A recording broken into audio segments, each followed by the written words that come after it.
My name is Alex Stitt. I am the Director of Commercial, Digital and Exhibitions here at the V&A, and I also lead on sustainability for the museum. Our Director, Dr. Tristram Hunt, unfortunately can only attend to this meeting in spirit as he's been laid low with some flu. But he's asked me to deputise for him because we are extremely proud to be hosting what I understand is the largest audience for a select committee hearing in parliamentary history. So we're all part of a great moment together. So welcome to the V&A. It's a pleasure to host the House of Commons Environmental Audit Committee here today for this important evidence hearing as part of their inquiry examining the sustainability of the fashion industry. This vitally important and necessary inquiry could not happen at a more appropriate venue. The V&A is the home of the National Collection for Fashion and Textiles, and we house more than 75,000 objects spanning a period of more than 5,000 years, the largest and most comprehensive collection of dress in the world. I would also add to this that we also have the world's leading textile conservation studio. So our job is to preserve and sustain textiles from many years. So we're subject experts in that area. More than that, we draw on this globally important collection for our revelatory fashion exhibitions. In 2015, there was the phenomenally successful Alexander McQueen Savage Beauty. Last year, Balenciaga Shaping Fashion. And so we're leading the way in pioneering fashion exhibitions and educating an audience about this wonderful industry. Next year will be a big moment for our fashion galleries. Christian Dior, Designer of Dreams, opens in February and will be the largest and most comprehensive exhibition ever to be staged in the UK on the House of Dior. And opening in April, we will host the first international retrospective of the revolutionary fashion designer Mary Quant in nearly 50 years.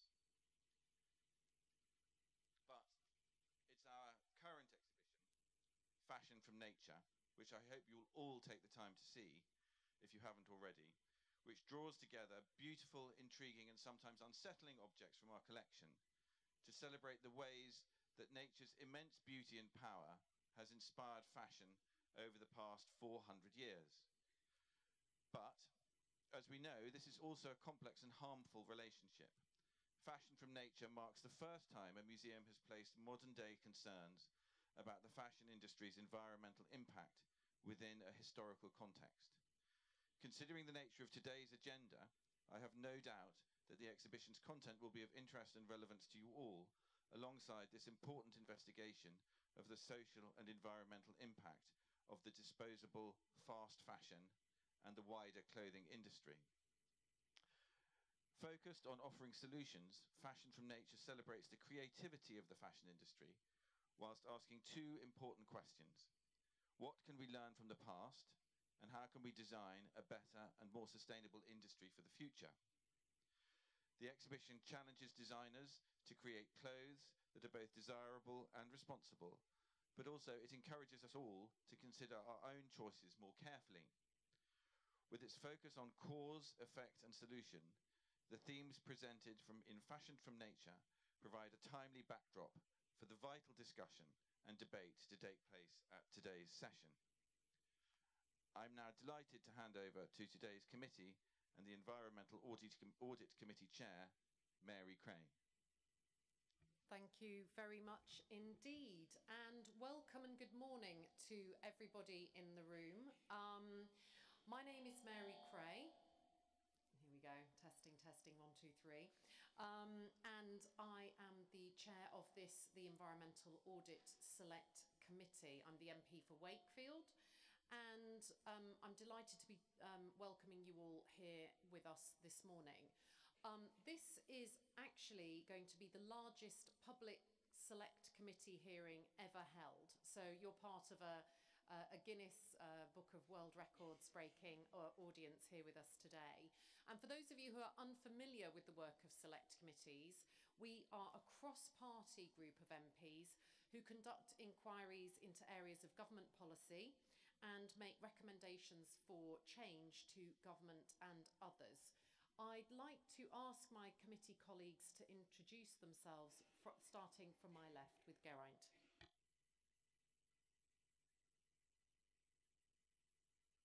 This one, yeah. Hello, I'm Geraint Davis. I'm the MP for Swansea West. And I also chair the All-Party Group on Air Pollution. My name's Matthew Offord. I'm the Conservative Member of Parliament for Hendon. My name's Anna McMorrin and I'm the Labour MP for Cardiff North. I'm Caroline Lucas and I'm the Green Party MP for Brighton Pavilion. I'm Joan Ryan. I'm the Labour MP for Enfield North.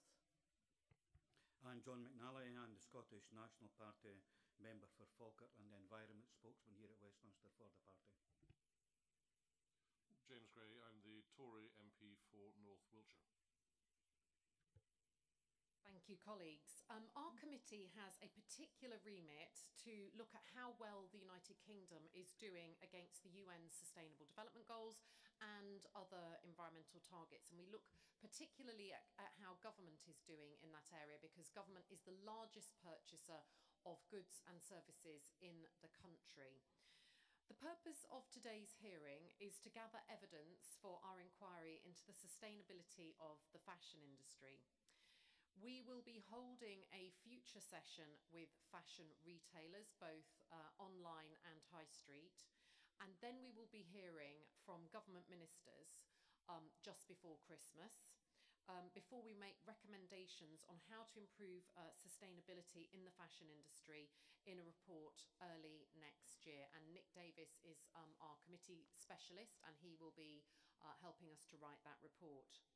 Committee inquiries are a very powerful tool for holding government to account, as the government has to respond to the recommendations that we make.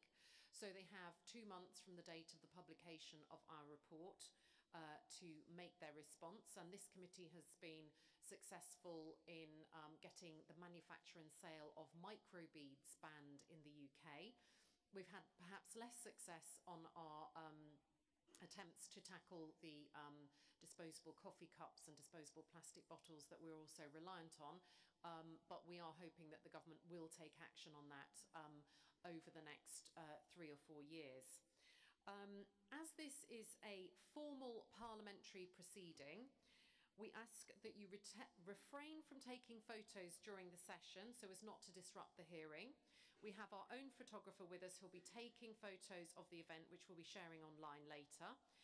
The session is not being broadcast live on YouTube. It is being recorded and it will be uploaded to YouTube later. And we will tweet the link shortly. Our Twitter handle was there, but has now gone in the way of these things. So we are going to welcome our first panel. And can I ask the first panel to introduce themselves, starting with Claire Bergkamp, please? Hi, yes, thank you for having me. My name's Claire Bergkamp. I am the Director of Innovation and Sustainability for Stella McCartney.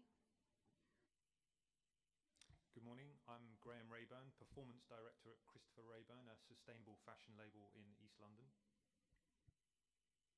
Good morning, I'm Dilys Williams. I'm the Director at Centre for Sustainable Fashion and Professor of Fashion Design for Sustainability at London College of Fashion. Hi, I'm Claire Hyatt. I'm the founder of Hyatt Denim, a company based in Cardigan in West Wales, where we make our own jeans. Good morning, I'm Phoebe English. I'm a designer of a label called Phoebe English. We're based in South London. Can everybody hear okay? Anyone got a hearing aid? Do we have a T-loop in the house? Is there a T-loop system? It's quite an echoey and difficult auditorium. So if I can ask colleagues and witnesses to sit up, speak clearly from the diaphragm, and we'll all get through it okay. Okay, I'm going to kick off the inquiry, if I may. And I'd like to ask the panel generally, you're all here as educators, designers, innovators. We've just had a brief tour of the Fashion from Nature inquiry, looking at some of the really cutting edge ideas and innovations that are happening in your industry. Perhaps Clara can start with you. What inspired you to take this path, and what is your vision for a more sustainable fashion industry? So, for me personally, is that yes? So for me personally, I was inspired to take this path by being part of the problem, honestly.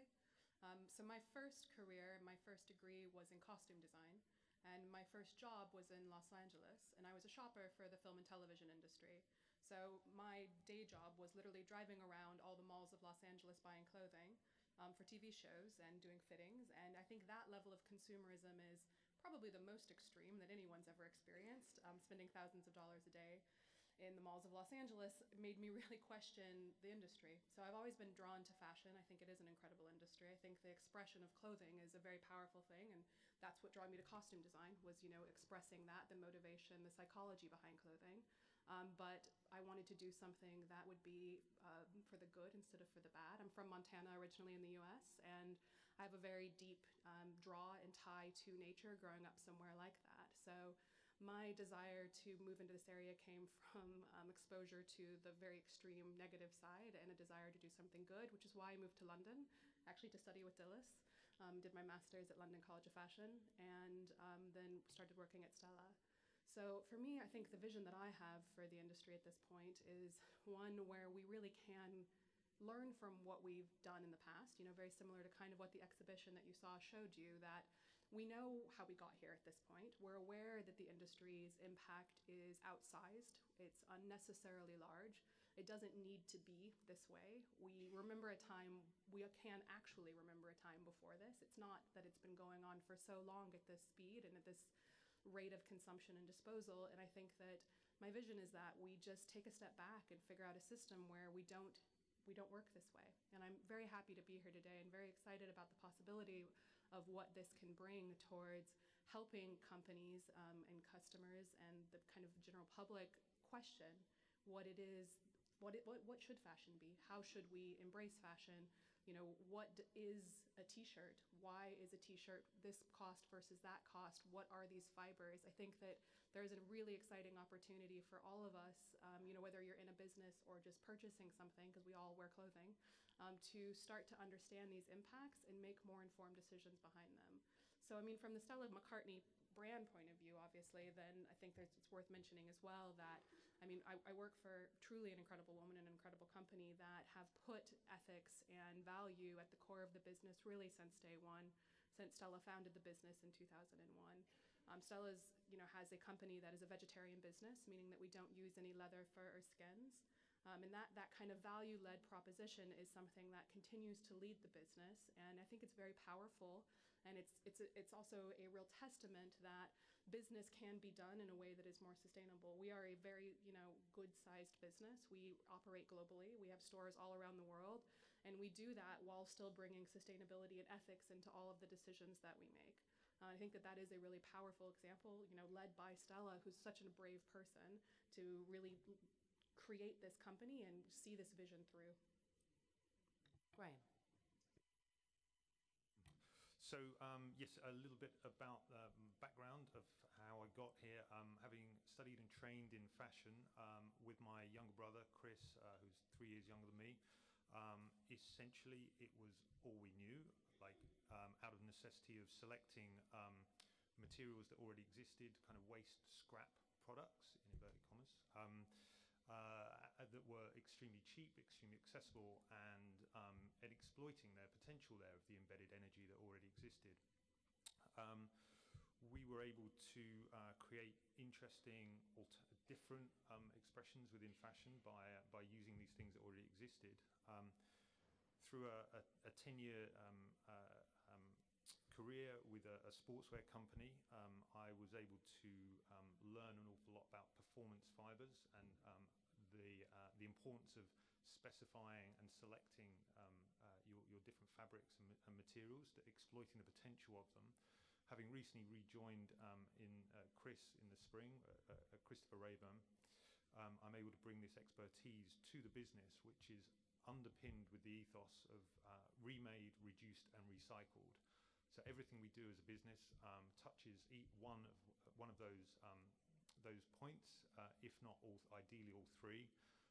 So whether that's from product or the way that we act and put on events and things like that, we actually try and have a positive, responsible impact and are accountable for those choices.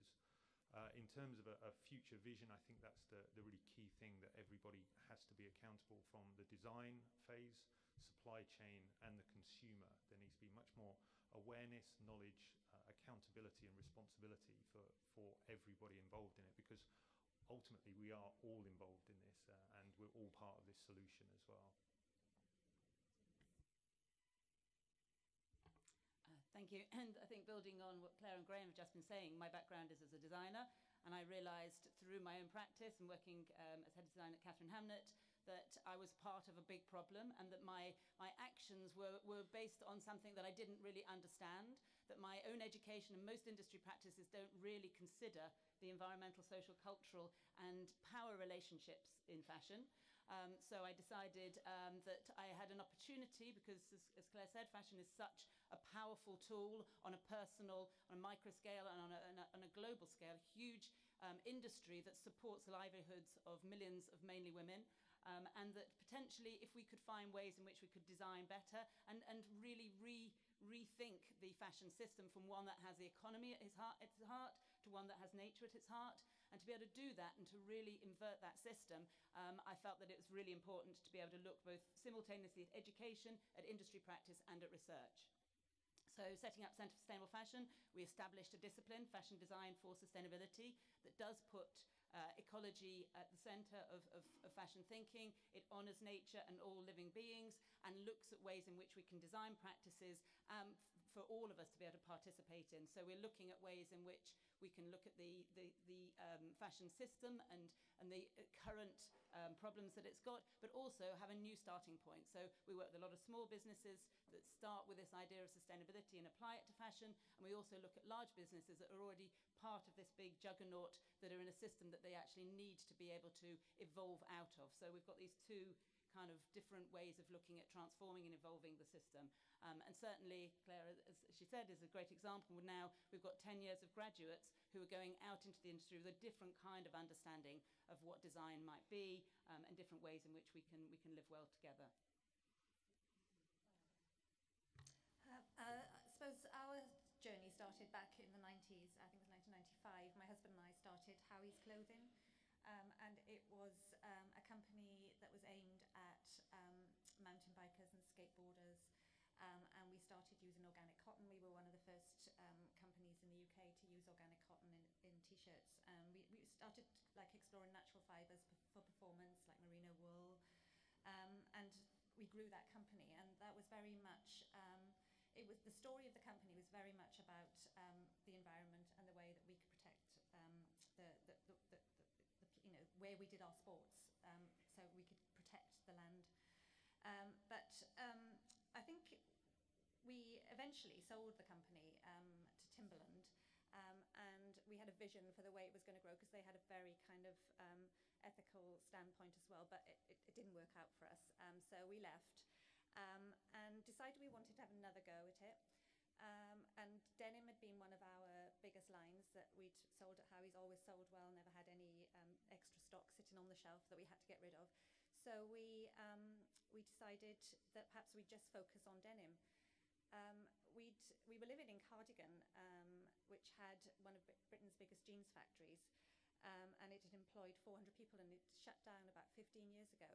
So while we were thinking, let's start another jeans, a denim company, we were thinking we'll go to China, find some factories in China, really good factories that we'd worked with before at Howie's, and we would make our products there. And then it kind of dawned on us that we were living in the town that made jeans. It was a bit of a kind of slap your hand on your head moment and go, actually, we can make jeans. So, and it gave us a purpose, it gave us a reason for carrying on. We didn't want to be in a situation where we were buying products in from all over the world, sitting and having to buy the factory minimums and sitting on surplus stock that we had to clear, that we had to get rid of, that we had to recycle. So we thought if we could make what we sell, then that's a really good sustainable business. And the fact that the internet existed gave us the chance to actually sell direct to the customer. So we could make this a viable, profitable business by selling direct to the customer and not going through the usual kind of wholesale model which companies had gone through. So I think we realised that there's a new way of doing things. Makers can make, on a small scale if they sell direct to the customer. And I think that's a really interesting way forward for a lot of small companies starting up.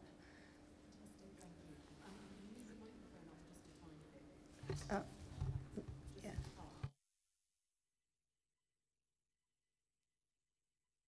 Hi, I'm Phoebe.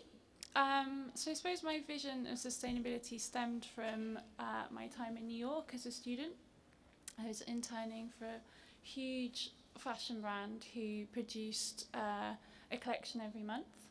I was a knitwear student at the time, which obviously is quite a slow process if any of you ever tried knitting. So this sort of being exposed to this incessant speed of production was, you know, something that really solidified my views on slower production.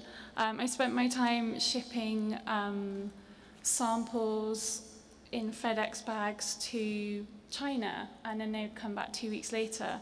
And I spent my whole time doing this, and there was a point where I realized that I was actually just sending this small knitted swatch to the other side of the planet to be developed, for it then to be shipped back to me 2 weeks later.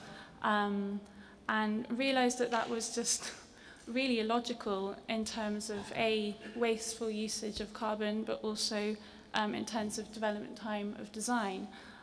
So years later, when I started my own business in 2011, I knew that that was something that I didn't want to have part of my own practice.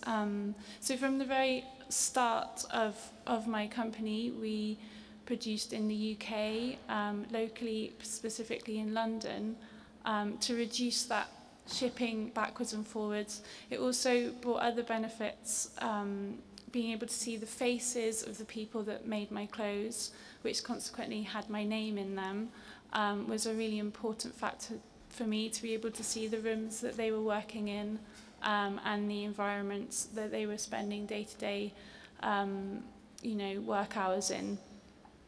So that's sort of where my vision came from, was not making in England because I'm a massive fan of the Union Jack, but because I'm in England and using the resources around me because they're close by and valuable. And, you know, there's some very highly skilled manufacturers within the UK, which aren't being used as much as they could be.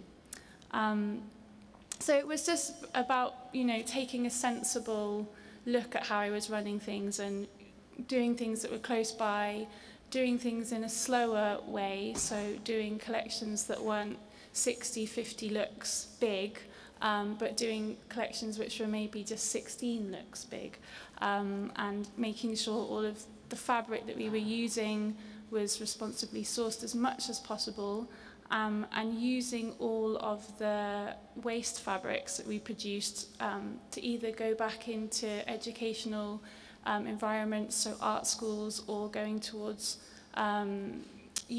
organisations that give fabric to refugees who are looking to make their own clothes, or reusing those fabrics ourselves to make textiles for the next collection. So not throwing away anything that we've been responsible in producing.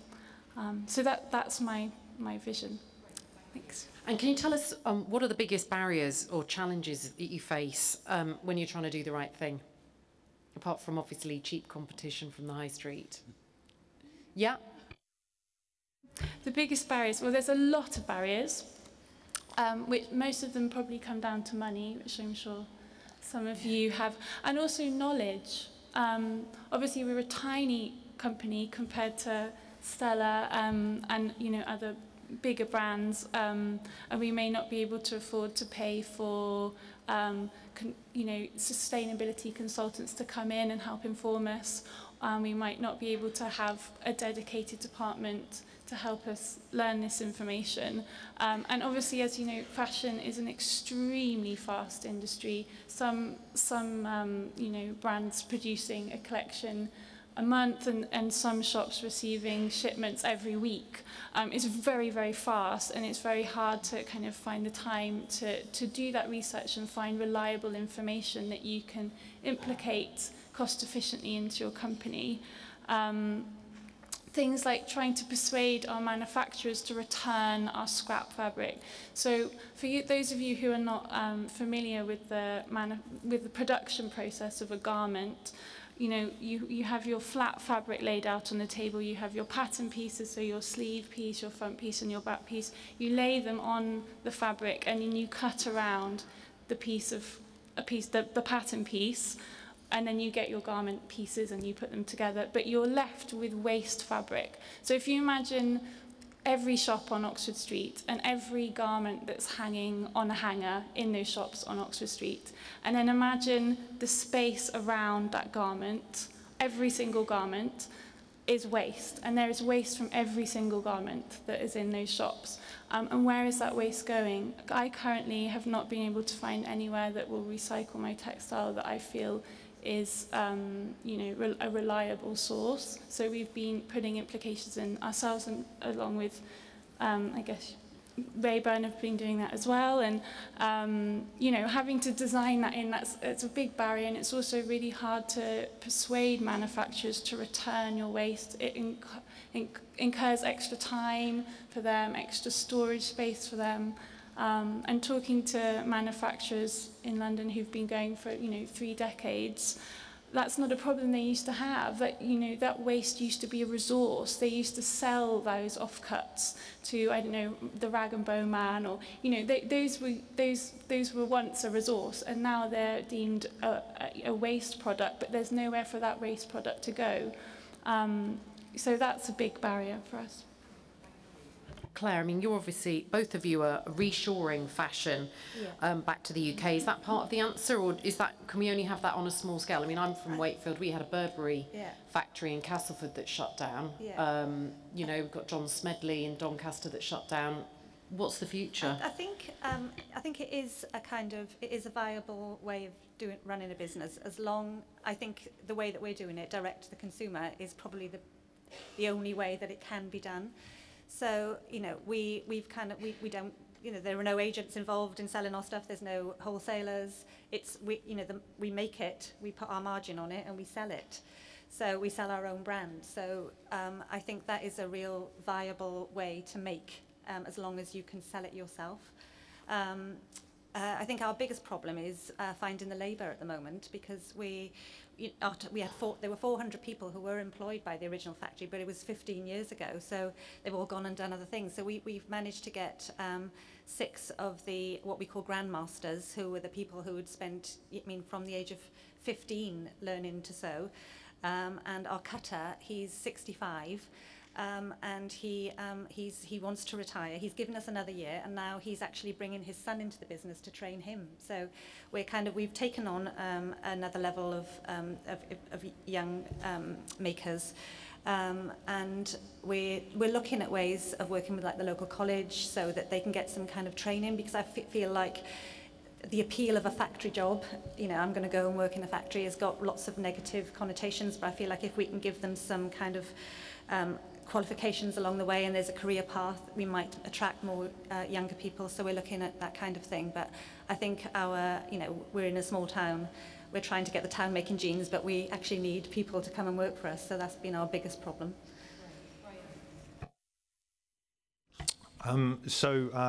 Primarily business rates, being able to sort of scale, operate effectively and scale as we need to.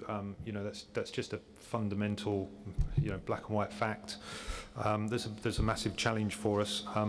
To Phoebe's point on waste, we are working on lots of initiatives to actually minimise our actual waste output, with the ambition that we'll actually have zero waste, with some kind of really creative ability to transform into insulation and things like that. We run off-cut workshops, which embeds actually enforces the value into actually the apparel.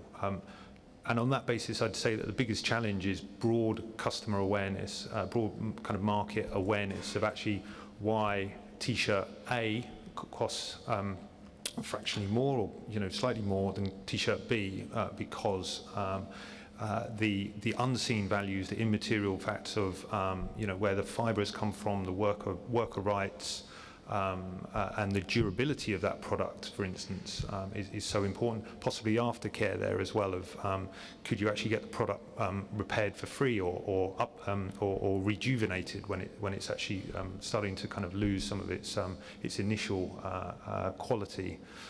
So yes, the myriad of different challenges, but lots of opportunity. So, I mean, specifically about reshoring? No. Challenges that prevent you from that you face as designers trying to do the right thing? Okay, absolutely. I mean, there are a lot of challenges when trying to embrace and embed sustainability across the business. I think that one of the things that we find, we have all the same challenges that were talked about, first of all. I mean, we are a bit bigger than some of the other brands, but we're still dealing with waste in the supply chain. We're still making sure that we can cut down waste, recycle waste, find waste, because our supply chains are spread out a bit more. They're primarily in Europe, but that is still a bit further than just being, down the road. So what I'd say one of our genuinely our biggest challenges is around ensuring that we have high quality materials always. As a luxury brand, we do need to ensure that we're keeping up design always and quality.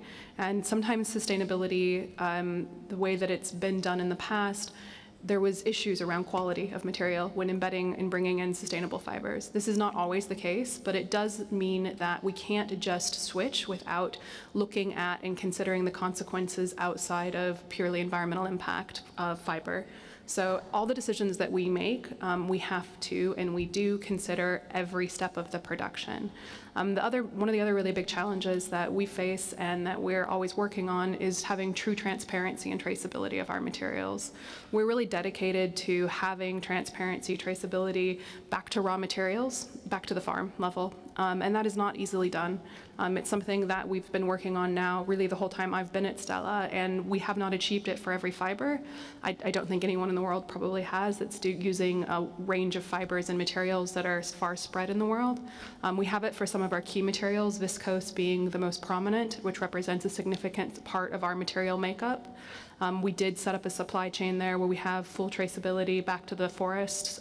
We know every step of that, and those are the types of supply chains that we want to have for really any natural fiber that we're using. But that does take time, and it does take money, and I think that the time barriers of being a fashion brand are significant. We are creating collections. They need to be design-led. They need to be high quality, and then also it does take time to change things. I don't think that any significant change or project that we've had that really made a difference took less than 2 years on the ground. To really build these supply chains with actual integrity, it takes time. We're not cutting the corners, we're doing the hard work, but it's expensive for us sometimes, and it does take a lot of effort and travel and getting your hands dirty and actually getting to know these people. And I think that we are so far removed as individuals, and I think as some brands are also very far removed from what it really takes to build a product.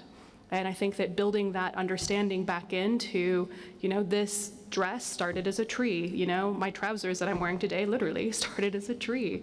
That cotton is a flower. These very basic understandings, I think building that in is probably our biggest challenge. Thank you. We're going to move on with a question from Caroline. Thank you. Thank you. Thank you so much. We've heard evidence around how sustainability has to be designed in at the very beginning of the whole thought process around designing new clothes. And I just wondered if one or two of you might be able to share a little bit about the process you go through when it comes to determining the right materials, the right designs, and so on, because already we've just had such a snapshot of so many different things you've got to have in your head around the waste, around the pollution, around the clothes miles, around the, the workers' situation as well. So could you just give us a sense of some of those processes you go through as designers to determine your materials, your designs right from the start?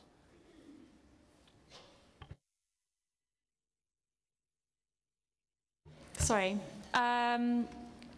So I mean, there's lots of, as you say, it's a huge subject, and I think as you'll probably gain from this inquiry is that most people tend to approach it in different ways. There's not sort of one universal way to be sustainable. There's lots and many different ways to be sustainable, whether it's through your manufacturing, your miles, your packaging, your fabric choice, your workers. So it's sometimes quite hard to know where to begin. But as our company ourselves, we approach it in a few ways, and we try to implement it in as many aspects as we can, and we're always researching to try and do it better, because there's always ways to do things better. So we do things like trying to reduce the waste of our pattern cutting by doing things like zero waste pattern cutting, so where all of the pattern pieces of the garment are right up next to each other and they fill the entire width of the fabric. Technically this can be quite complicated to do, and again it's more time and more money on finding a very skilled and very clever pattern cutter, but that is something we're trying to build more and more into the clothes we're actually making, so we're actually just not producing any waste because all of the whole width of the fabrics are being used. And I guess other things are using better fabrics, making sure we know where the fabrics have come from. If it's organic cotton, is it GOTS certified? All those things obviously come with extra costs, which additionally to using UK manufacture, it can push the price up quite a lot on your end product, which can be difficult. And then obviously the way around that is what Claire's been speaking about, where you're selling directly to the consumer and you don't have the markup of selling through a third party. So those are some of the ways that we've been kind of looking. Hi, we work with a lot of different designers, so I think it might be useful to talk about two kind of broad approaches that designers that we work with tend to use. One is a very technocentric approach, which a lot of the big businesses concentrate on, which is looking at symptoms of the current unsustainability of the fashion industry, looking at issues to do with waste, etc. And that, for those big businesses, seems the most appropriate place to start. However, technocentric approaches are not sufficient, and in fact there's evidence to say that efficiencies around creating one garment better actually have a rebound effect, and we're actually using more resources by taking that approach, and that actually the growth logic of being able to have efficiency around a garment but still producing more and more of them and looking at growth is not going to be the right way to approach this idea of fashion as sustainability. Do we want to sustain the fashion industry as it currently is, or do we actually want to live within planetary boundaries and honour human equality? If we do need to take a more eco-centric perspective, and that's where, I mean, you've got examples here of a lot of small designers are looking at ways in which they can bring their own values to their work and start with this notion of equality, start with this idea of what does living well mean, and it might mean a different kind of business model. It might actually mean a less materialistic, less consumer-driven model. Maybe they are actually producing less. They're looking at services, they're looking at different ways in which they can thrive economically, but within planetary boundaries. And we have to be really careful to make sure that we do have both of these approaches, and I think that we do find that designers are taking these two very different approaches, and I think it's important that we recognise the value of both of them together and not just concentrate on one. I can add a bit as well. So I think that for us, because when we look at our impact as a brand, we assess our impact every year using a tool called the environmental profit and loss, which is a form of natural capital accounting, assigning monetary impact to natural capital. And this has been a very helpful tool. And what it's shown us is that between 50 and 60% of our overall brand impact is in the raw material stage, so the very furthest part of our supply chain. And that is why we've taken the approach, also when we're talking about design and material choice, to focus on raw materials, because, again, I'll use viscose as an example. It's an easy example to use for us. But when we made the decision to ensure that all of our viscose was sustainable, that's a fiber. You know, that's way before it gets to a fabric. And so by doing it there, by making a decision about we will only use viscose from, you know, one source, we have 2 sources now that are approved for the actual fiber, then all of the viscose that goes into a whole large range of garments is coming from an approved source with a reduced impact, where we're ensuring that we're not contributing to deforestation and promoting sustainable forestry that far back in our supply chain. And so when we're looking at how to design sustainably, we are looking really, again, it's very far back into the supply chain, and then building that into the products. And sometimes it's about a specific, you know, forest region, or sometimes it's more just saying we're going to use GOTS certified cotton. You know, we are going to look for certification and ensure certification, and then, you know, beyond that begin to get towards farms. But it is for us really about fibers because that's where the biggest part of the impact lays. I mean, it's not to say we ignore the other parts of the supply chain, we certainly don't, but from a design and material perspective, starting with the fibers has given us the most leverage to see changes and improvements.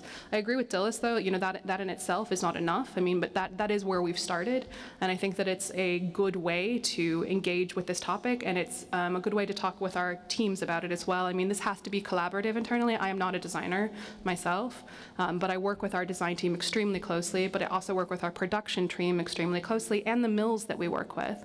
And these efforts that we have and these targets and decisions that we make can only be enabled by understanding the people, the levers that we have internally and in our supply chain to make it happen. And I think that having those relationships with the people that you rely on to make your products are necessary to really drive the change, and from the design perspective to ensure that they're still having beautiful materials and creativity brought into this as well, so that we are still making something that's interesting and beautiful. Thank you. Can I just actually follow up with you as well on animal welfare, which is obviously central to your to your products and design. I wanted to ask you what extra challenges that has raised, whether it's got much easier to source from non-animal areas, and whether you think you've had influence on other brands coming through. Do you feel like that's something that's really spread through the industry? I think that more and more people are recognizing that we don't need to kill animals for the sake of fashion, that it's not necessary, that you can have beautiful products that don't involve slaughter. So I think the movement that, you know, towards companies going fur-free has been very exciting to see, that we don't need fur anymore. You know, it's really an archaic fabric. It's not something that's necessary. The UK obviously banned the manufacturing of fur, you know, and I think that there's a possibility for the UK to ban the sale of fur, which is of course something we support at Stella. But I think that in general, the industry is moving away from some of those types of fibers. Whether or not, you know, we can say that it's influenced by us, I'm not sure, but I think that it's heartening to see that. When it comes to our materials that we use, it does add a level of complexity because we want to ensure that we're working with farms, because we do use wool, for example, so we do use some animal fibers. While we don't use any leather, fur, skins, or feathers, we do use wool.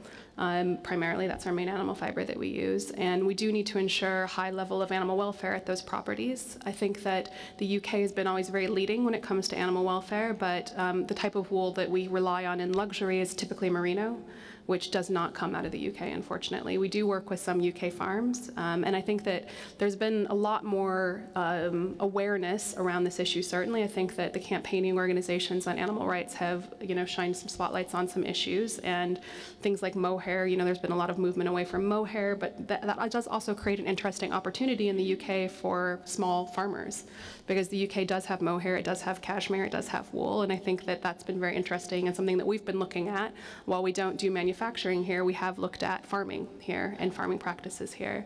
The other thing when it comes to vegetarian, being a vegetarian brand, is that we are required to innovate on a pretty regular basis, because we choose not to use a lot of the kind of materials that form the backbone of the luxury industry. You know, the vast majority of luxury brands make almost all their profit, not almost all, but a lot of their profit on leather goods, on small leather goods, on handbags. That is such a big part of their business. So from the beginning, we've had to innovate and push for more sustainable, different types of materials, and push the alternatives, you know, the synthetic leather space, into be a much higher quality product than what was there before, because we're really the only luxury brand on the market that's using synthetic leathers and alternative materials. And what's exciting right now is that we're starting to see a new wave of types of materials that are coming out from companies. We have a partnership with a company called Bolt Threads. You may have seen, we had actually pieces in the exhibition for this, that they're doing a lab created spider silk type of thing, just using yeast, sugar, and water,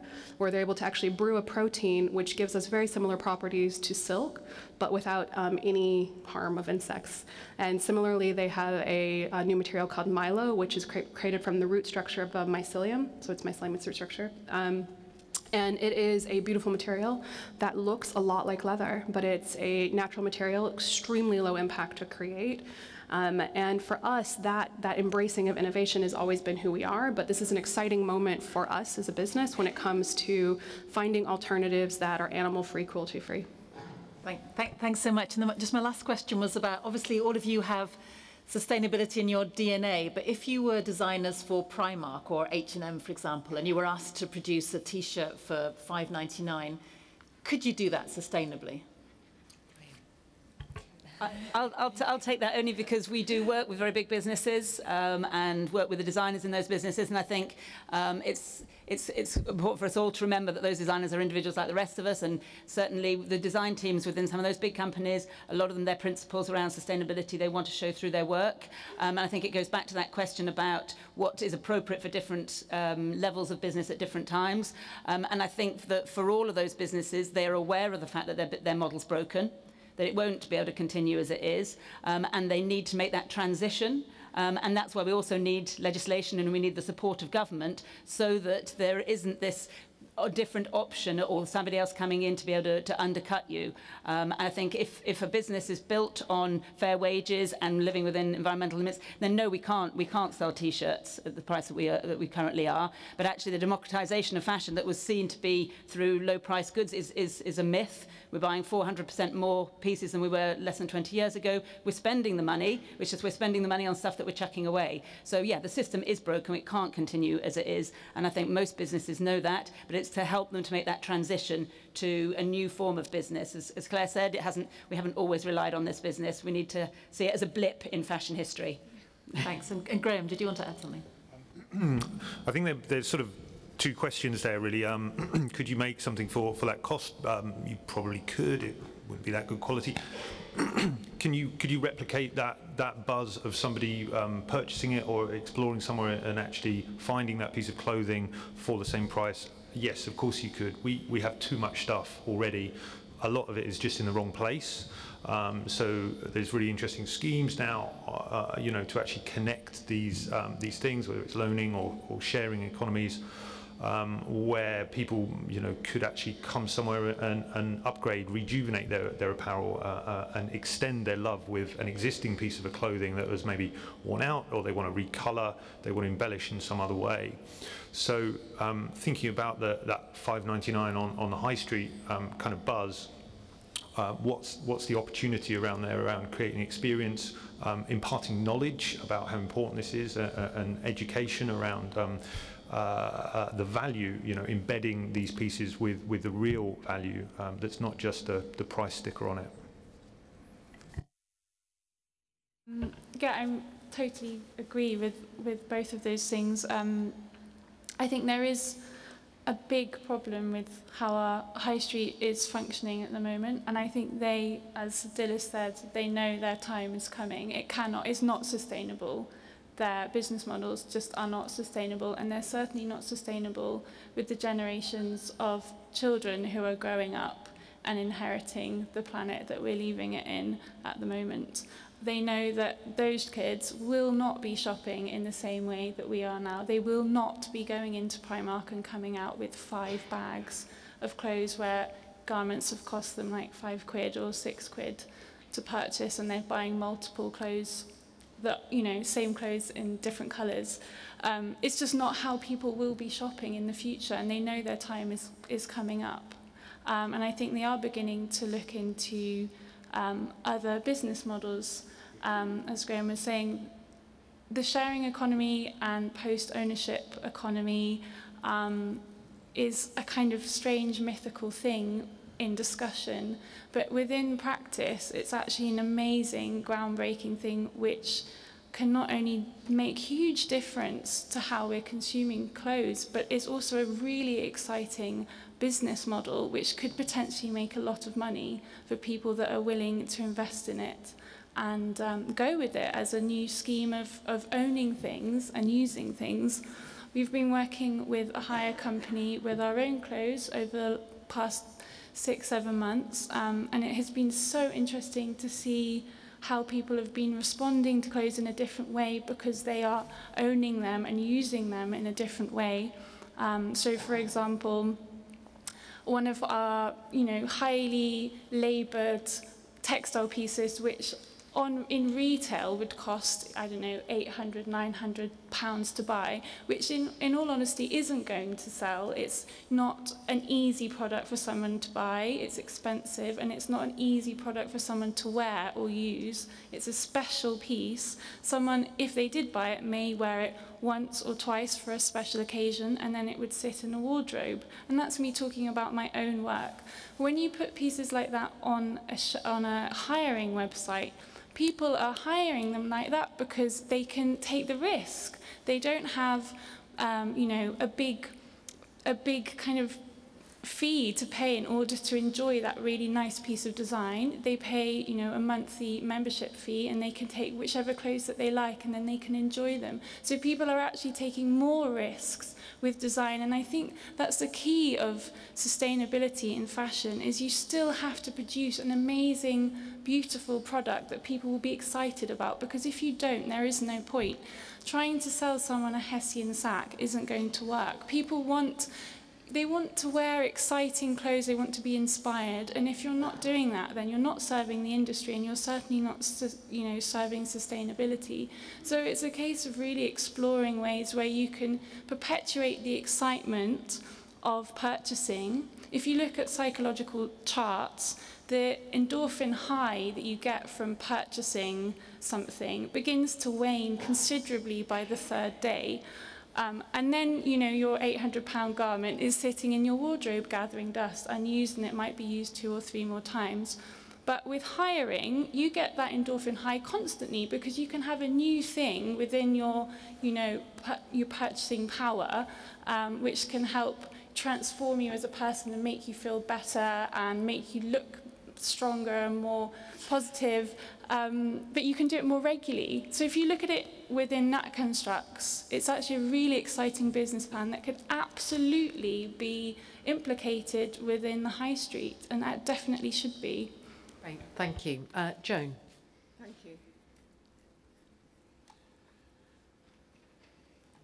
There we go. Phoebe, when we talk about fashion waste, people often think about the clothes that we all throw away, but you've highlighted the amount of fabric and textiles being wasted during the design and manufacturing stage.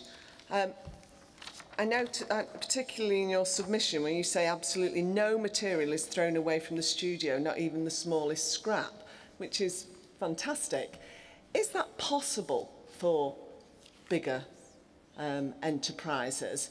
And do you think they will do that on their own, or do you agree with WRAP, Waste and Resource Action Programme, that we need more leadership from the UK government, that we're going to need some legislation? Yeah, I agree there needs to be some legislation and definitely some guidance. Saving fabric as you go is time-consuming, and it takes up space. Neither of those things, you know, a functioning company wants to put extra resources into, because it's not efficient. We've done it since we started. We try and find uses for those pieces, but we are a small company compared to larger ones. I've been researching for years to try and find some way we can use these offcuts, and I haven't managed to find anything that I feel satisfied with and would, you know, feel that is going to work in a positive way. And the only place I did find something like that, which I thought really relates to how people behave and how businesses run today, is in New York, where they have, I think, they have a tax on commercial companies which produced more than 10% textile waste. So having this piece of legislation has then obviously led to companies springing up and coming into existence in order to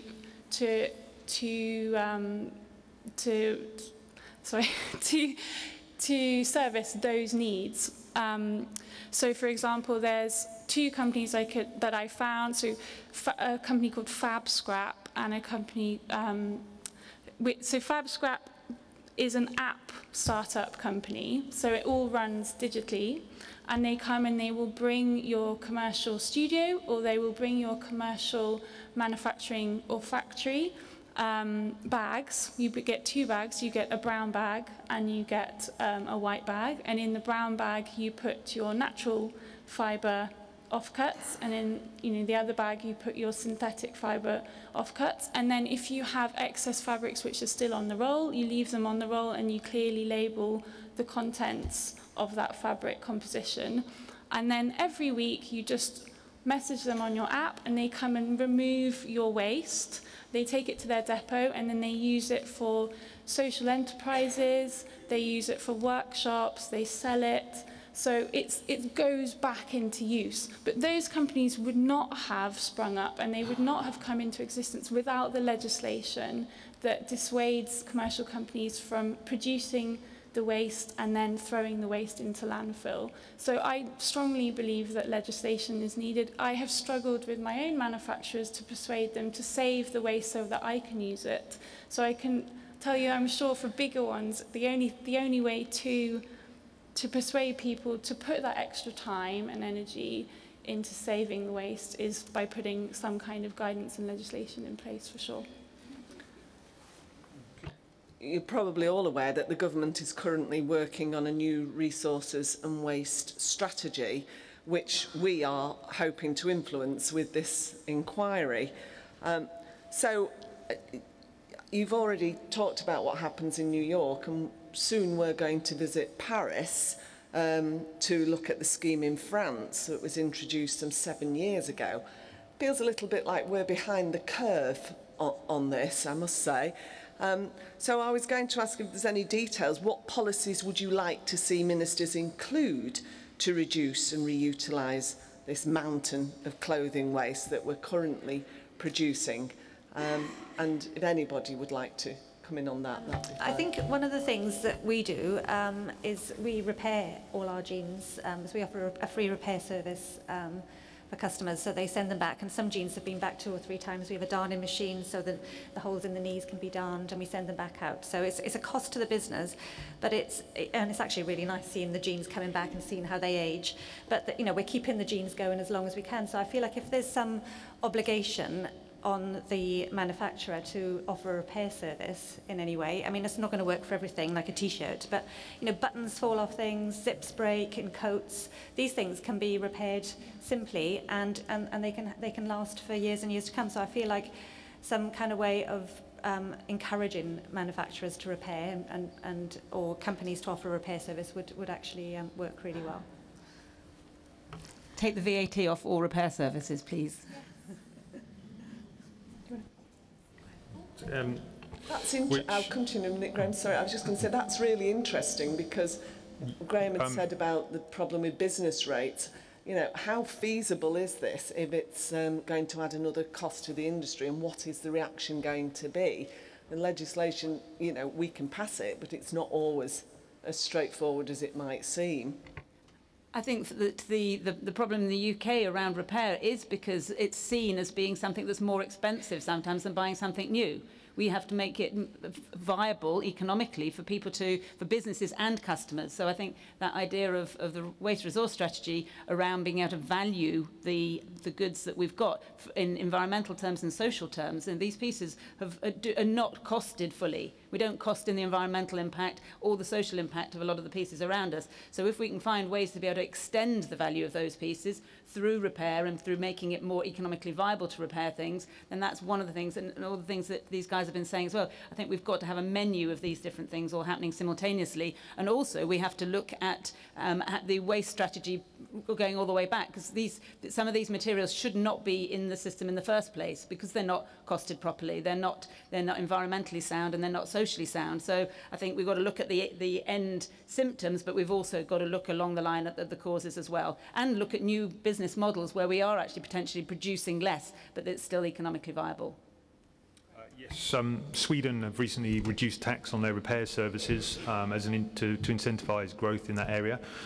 which is great to see. But however, for Hyatt Denim and Christopher Rayburn, we already offer that as a free service anyway, as part of when you buy that product in the first place. So I think it's interesting to consider the responsibility on the side of the supplier, whether there's opportunity for a deposit scheme on that product. So at the end of its life, a customer can return it into a correct end-of-life stream or rejuvenation stream. I think it's very interesting when you start to look at these things through the metrics of carbon currency and embedding the materials with an actual value. So the awareness of, say, a kilo of nylon takes 20 times as much energy to produce as a kilo of cotton, of organic cotton.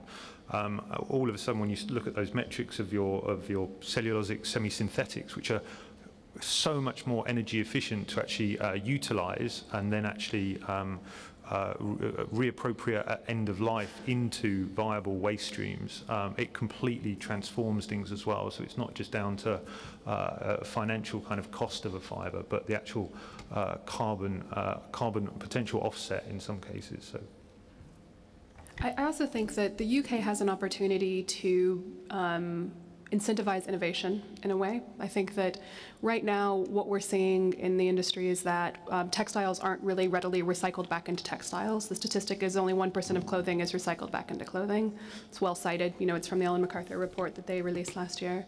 And there's a lot of awareness now that we need to move in a direction where we are genuinely able to recycle things back into things that should be recycled. I think, to Dillis's point, we need to make sure that the feedstocks coming in are not going to be so toxic that they can't be recycled or biodegraded.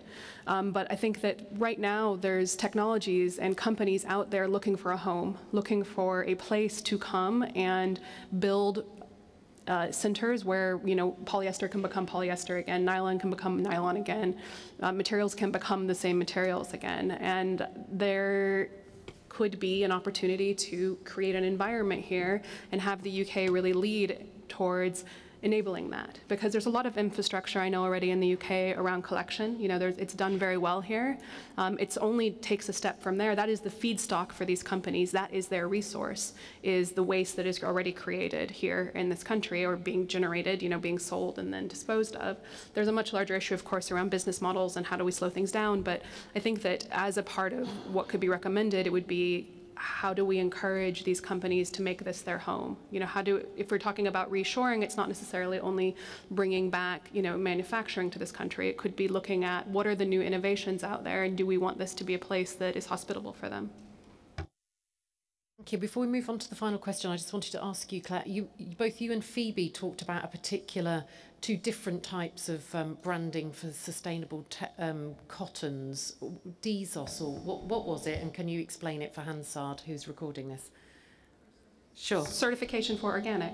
Yeah. So the certification that we use is GOTS, Global Organic Textile Standard.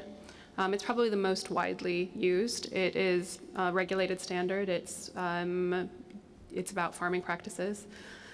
That's the one that's typically used. There is also OCS, Organic Cotton Standard, which is also used, but it's one that's owned by Textile Exchange. GOTS is owned by the Soil Association, I believe. This is one of the issues, isn't it, about people's awareness and understanding of what these labels actually mean. And I actually think there's a real opportunity there too. You know, I think that right now claims aren't really investigated, that what sustainable means is not defined, and that, you know, organic is defined. Organic is a regulated word. You know, that is actually something that can be checked very easily. You know, claims about sustainable cotton, however, are not checked.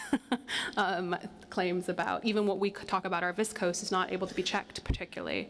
But I think that there needs to be accountability for the claims that brands are making towards the world. Final question now from Anna. Thank you. All your products are high quality, but they will also come with a higher price tag. And I know most of my constituents wouldn't be able to afford your clothes. Is it possible to make sustainable fashion that matches high street prices or online prices? Yeah. I think drawing on what we've been saying before about the sort of the democratization of fashion through low pricing, I think it's really important for us to realize that, yeah, people are buying a lot more than they were and they're throwing a lot more away. It's not that then they're spending less. And in fact, there's evidence to say that the mental well-being of people is diminished through the accumulation beyond a certain level of material goods. So actually, potentially, this idea of cheaper fashion, not only are we not getting better value, we're getting worse value, but it's also detrimental both for the makers and the wearers, potentially. So I think that we have to change cultures, and I think that legislation also around advertising and what we're saying about this consumerist attitude that more is better is something that really needs to be tackled, and that maybe actually we would realise the value of things more by having something that we could be more proud of, that we are incentivised to buy and wear and repair. And going back to the previous conversation about waste strategies, I think that the creative industries is a hugely important industry in this country, and all of us as individuals, professional and citizens, have got creative abilities. And if we can bring back that into the schools programme, into the higher education programmes, there's more making skills, there's more understanding of our active engagement in us being able to continue to repair our clothes, wear our clothes and look after them in different ways. We can be more proud of them ourselves, instead of feeling as if the only way to be socially acceptable is by buying more stuff and discarding what we've already got. The other thing, oh, sorry. I was just going to say that I think that there needs to also be, and we talked about this already on the panel, but there needs to be an embracing of different business models, that, resale and rental are an opportunity to have access to higher quality products at a lower price point. And that, incentivizing that is necessary to really disrupt the model that we're in right now, because I think that there is a generation now that's probably never seen anything outside of, lower quality product. And I think that once you start to understand and have access to higher quality product at a better price point, which these new models would allow, that will start to shift things, because if you want something that you're going to wear once, rental is an incredible option. And if you want something that is really beautiful and going to last a long time at a lower price point, resale is an incredible option. And the new businesses that have popped up around that, like we work with The Real Real, which is a US organization, which is a consignment model. I think that really does give people access to luxury quality products, higher price point products, but at a lower price point. Just to add to that, and anecdotally, there's Depop in this country is another of these resale models, and we're already seeing that people are buying things now thinking, what will be the value of this when I resell it? And potentially, actually, they can make more money on something by looking after it better and then reselling it maybe even more than they paid for it. So I think there's sort of agency in for the citizen to be able to find ways in which they can be resourceful themselves, I think is really exciting. Sorry, can I add to that? Just talking about Depop, I was with Tamsin Blanchard the other day, who's part of Fashion Revolution, who I think you guys have heard from already. And she introduced me to Depop, and she told me her teenage daughter used it, and most of the people using it are young teenagers. And I think that has a lot of things to say about the future consumers and how they are consuming and how they will be consuming in different business models than we have today, where you're just buying things that are cheap, that will last about 2 weeks, and then you'll throw them away. These kids are reselling their clothes, they're looking after them so they can resell them, and Depop is massive. Thank you. Yeah, both my teenage girls use Depop as well. So and that it's a great way of recycling. But you've said, Dilys, that the system is broken. The current system is broken. We need to shift, create a new way of doing things. With the current waste system, completely needs restructuring. Is it possible then to design that fast fashion products, those fast fashion that people and the children, even my teenagers who go on the recycling websites and share their clothes, is it possible to minimise harm done to the environment and actually fit in with that circular economy? I mean, we do need different cycles and different speeds of clothes, and at different ages and different temperaments, we want things for different reasons. But I think the idea of the circular model, it can only work if we look at the social value as well as the environmental value, and we look at speed in relation to our mental well-being, in relation to the rights of the workers, for example. So I think that the idea needs to be really dug into more deeply. I think the circularity from a technical perspective of materials makes a lot of sense, and you can take that sort of technical cycle and look at how you can repurpose something. But I think without looking at the social implications of what we're talking about from a materials perspective, if we start with the perspective of fashion being a social process mediated by materials, then I think we have to be to expand what we're talking about as the definition of circularity. Because if what we're talking about is efficiency in materials terms, actually potentially and still selling more stuff, we actually are drawing on environmental resources more rather than less, and we might actually be kidding ourselves. So I think it's probably a long conversation that we could have about this, but I think, yeah, the precautionary principle needs to be adhered to and to be looking at a more holistic model of circularity. Thank you. So what role do you see for fashion companies like yourselves, designers like yourselves, in changing that behaviour? So you know, you have very expensive products, but you're speaking out, you're providing that role model. But what role do you have yourselves in changing the whole system? So, you might say expensive, but also some people might say good value for actually the durability, the lifespan, the experience that the relationship that they'll have with that product as well. So, just to correct you there.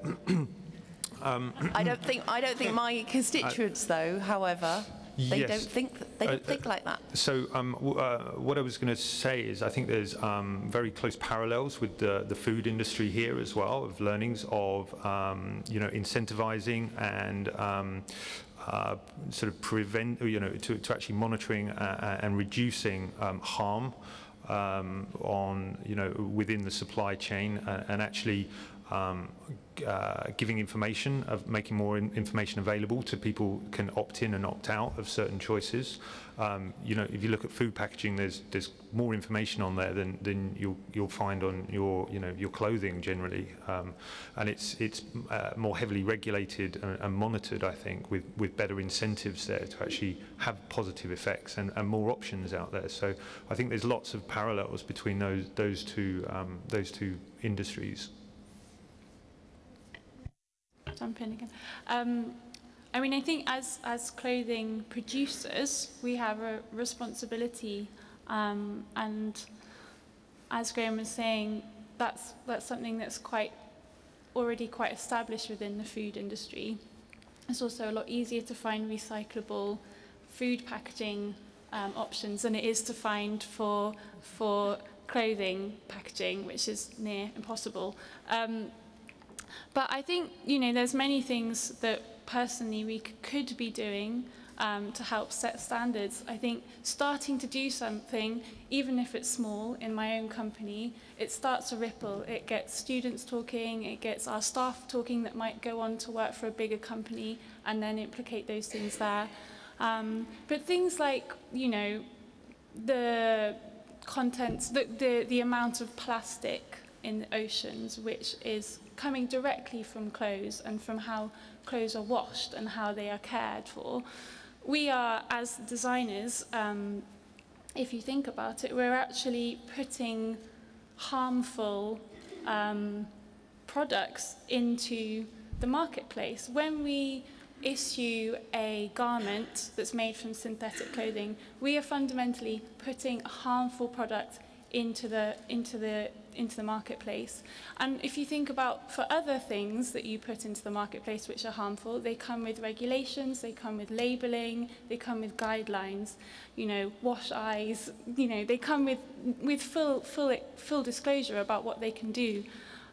So maybe for the fashion industry we should be doing things like clearly labeling our synthetic clothing that we're issuing to the general public, with warning or with guidance with how to care for them to reduce the amount of effect it has to our oceans. For example, wash this is a synthetic garment, please wash within a guppy bag.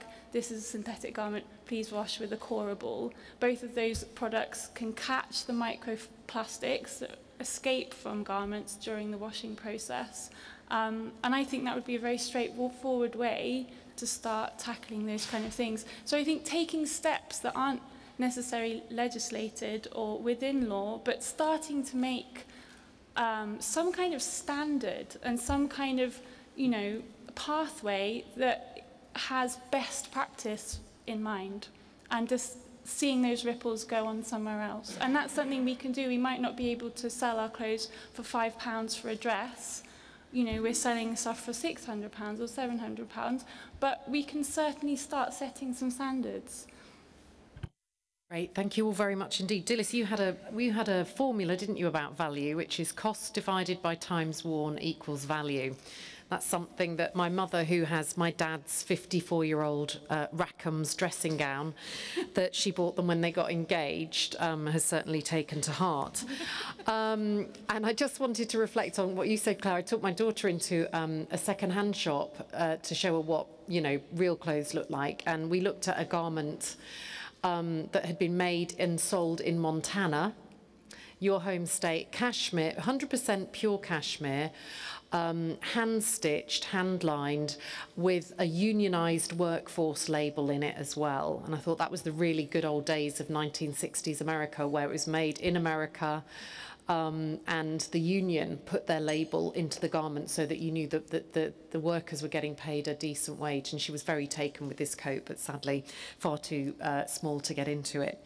Can I draw our first panel to a close? It's been absolutely fascinating.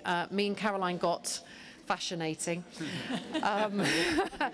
Me and Caroline got slightly distracted by a fake zebra coat on Depop. That's hours of our lives that I can feel that we're not going to get back when we go home tonight. You've certainly taught us a great deal. This is not our industry, and it is extremely interesting to hear from you about the very creative, positive ways that you're making changes in your own ways, both locally, nationally and globally. So I really appreciate the time that you've taken out of your busy schedules to be here with us today. And can I ask the audience to show our appreciation?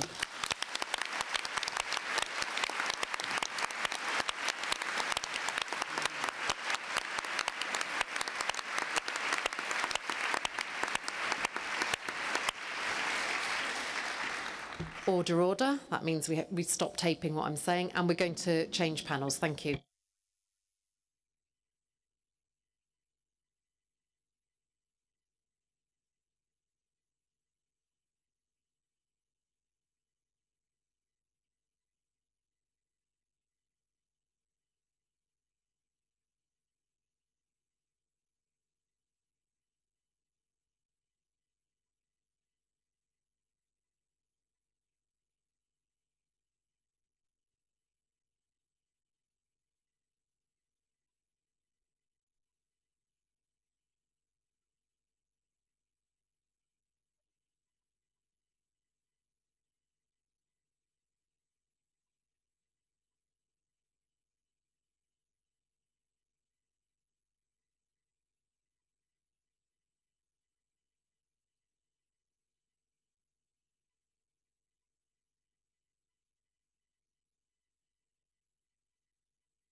No, there, so it's Italian. Andrea. Hi, good to meet you. Hi. Hello, Olivia.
Okay, if I can draw you all to order again. We are going to kick off our second panel. Can I ask our guests to introduce themselves, starting from my right with Lucy, please? Hello, I'm Lucy Siegel, and I am a journalist and writer, and I have been on the trail of fashion, particularly fast fashion, for about 100 years. Maybe 15. Hello, I'm Jane Grice. I'm the founder of Waste Not, Want Not, which is actually a Facebook group, and it is a group of artisans and crafters who upcycle. Hence, I'm wearing upcycled today. Yeah, thank you. Hi, I'm Livia Firth. I'm the founder and creative director of EcoAge, a consultancy company that specializes in sustainability and sustainable strategies for all sorts of companies. Today we are here for fashion. Hi, my name is Andrea Esperanza. I'm for the charity trade, textile recycling and international development. Hello everyone, my name is Jenny Holdcroft. I'm from Industrial Global Union, and we represent garment workers in the supply chains. Thank you all very much indeed, particularly Jenny, who's just flown in from Switzerland, I believe. So thank you very much for being with us this morning. Jenny, perhaps you could start off and explain what you think is wrong with the current system and how we can have a more socially and environmentally sustainable fashion industry. So that's a very small question. Yeah. How long have you got? What's wrong with the current system? I think the last panel touched on this a lot about how the nature of the fashion industry has changed over a very short period of time. And when you think about the volumes of clothes that are being manufactured and sold, that implies a massive industry behind that. So you've seen in many developing countries enormous growth of a workforce, mainly female. This is a good creator of jobs, but unfortunately, because of the way that manufacturing is done and the pressures that come from the brands that are buying it, those jobs are not what they could be.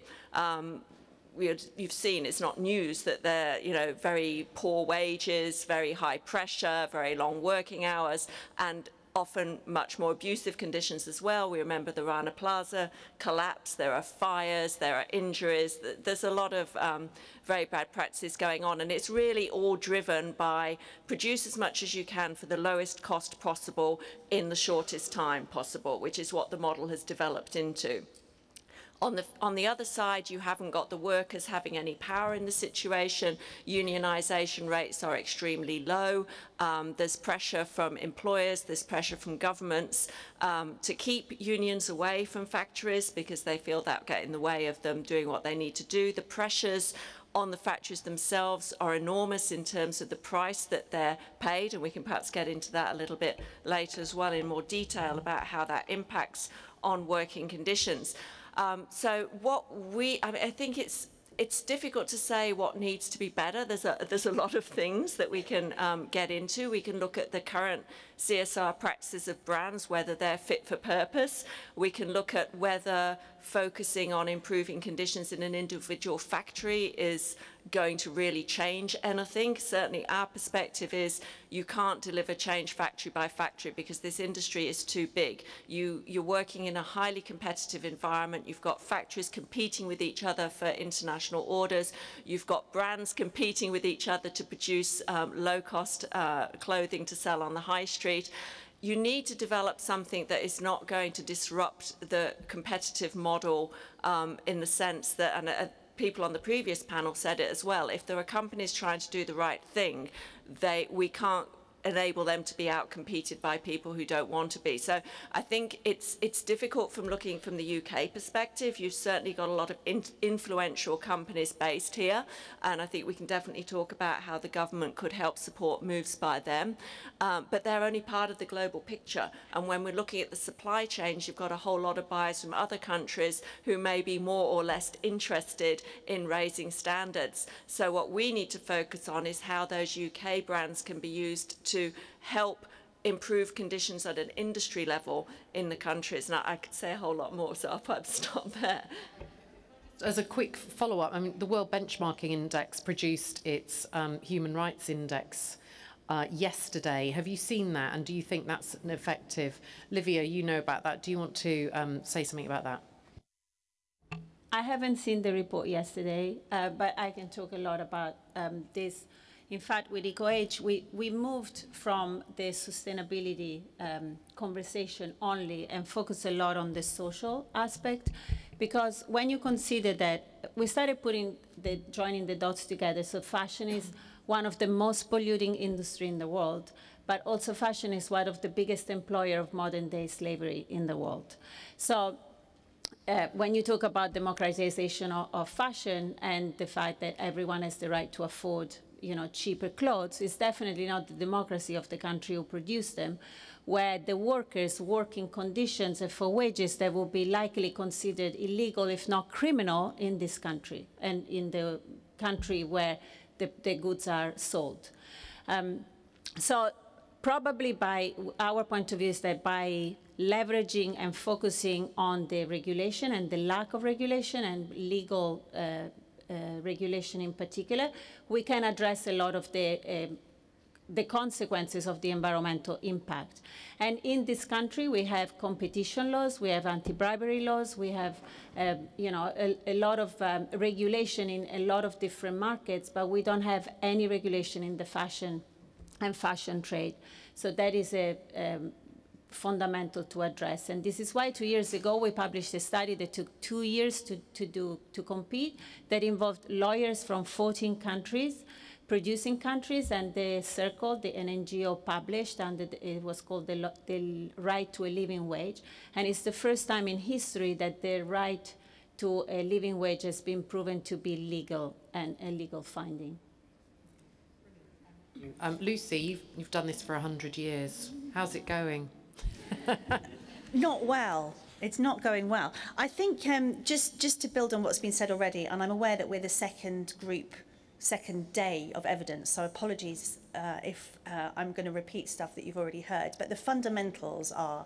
So Jenny just talked about how fast fashion is a kind of it's a fairly new offering in a sense. It's a fairly new business model. And if you look at when fashion started to be outsourced, particularly from the UK, and obviously the UK has a very important history in this business model and in this story, there were only 9 garment factories or garment production hubs originally in Bangladesh. Now there's thousands and thousands. We probably don't really know how many there are exactly. There was an early model, there was an early period where there was a program that would skill garment production using South Korea, using a South Korean business, and that collapsed fairly early on. It just didn't quite work. But by that point, the heat was in the system already. And now we're at this point where the heat had continuously built and built and built. And really, this is a story at this point about overconsumption and overproduction. I mean, that's really where we are at this point. And I'm sure you've already heard, but according to statistics, we now consume 60% more garments than we did in 2000. and this keeps ramping up. By 2050, we will need 3 times the amount of resources if we are to try and satiate consumption levels with the business model that we're using. And the predominant business model is fast fashion, which is why I've really been looking very closely at fast fashion for all of this time. And what hasn't really changed are the 3 fundamentals of the fast fashion model, which is low cost, high volume, and consequence-free production. So in a way, we're starting this conversation. It's very simple. That's the holy triumvirate, and we have to tackle each one of those to come with a chance, to have a chance of tackling the damage, both environmental and social, as Livia began to articulate. We have to tackle those 3 elements. Jane. Right. Well, I'm looking at things from post-consumer waste mainly. And obviously there is a massive issue. We've all seen the news. We've all seen the piles of textiles that are leaving our shores and being shipped abroad to be used, to be sold on markets, which is destroying their local economies as well. So I guess I start from that point of view, is that waste is a horrible thing, and I don't like waste. And I think the problem is you, it's me, it's you, it's all of you. We're all the problem because we bought into it, and we have to change the way we think, the way we buy and the way we consume. We just have to change. Is there evidence that it's destroying home markets? I mean, what if there isn't a cotton industry or a woolen industry? I'm thinking of places I visited in sub-Saharan Africa. I've heard this anecdotally. What's the evidence that markets are being destroyed? I'm afraid I don't have that evidence, but other people may, so. There is evidence from Oxfam that's done a lot of research on this, actually, on fashion and dumping on other countries, the so-called second-hand market. We highlighted a bit of it in the documentary The True Cost that Lucy Siegel and I produced, directed by Andrew Morgan, that I urge everyone in this commission to watch on Netflix if you want to have a catastrophic image of the fashion system today and the repercussion on environment and people. But Oxfam, the commission should look at the Oxfam reports, because there are numbers and evidence in there. Okay, so more homework for committee inquiry members when we get off Depop. Andrea. Basically, we have 2 big problems here. One is the unsustainable relationship that, as a nation, we have with our clothes. And the other is the current business model of the industry, which is a model based on extracting vital, limited natural resources. It's a model based on a massive infrastructure of complex marketing techniques, advertise. Now we have social media influencers, encouraging people to buy clothes that they not necessarily need. And this clothes seems to be designed to last for very short periods of time. And this, in a time which is imperative to take care of our natural resources and reduce carbon emission, this is pretty unsustainable. So we need to change things, and we need to do it quickly. At the moment, we are really heading for the wrong direction. Actually, the total carbon footprint of the clothes used in the UK has increased by 26 million tons in 2016, up from 24 million tons in 2012. And this is linked with our fashion consumption, which has increased between 2012 and 2016 by a staggering 200,000. So actually, we are buying approximately, estimates say that 38 million items of clothes weekly. This makes a mockery of the United Nations Sustainable Goals, special goal number 12. Where is the sustainable, responsible consumption here? So we need definitely to move and to move quickly. So people need to have more information about the environmental impact of the clothing industry. People need to have more information about the impact of consuming clothes. People need to have more information about the environmental benefit of giving longer lives to clothes. And people have to have more information about what are the smart way of consuming clothes.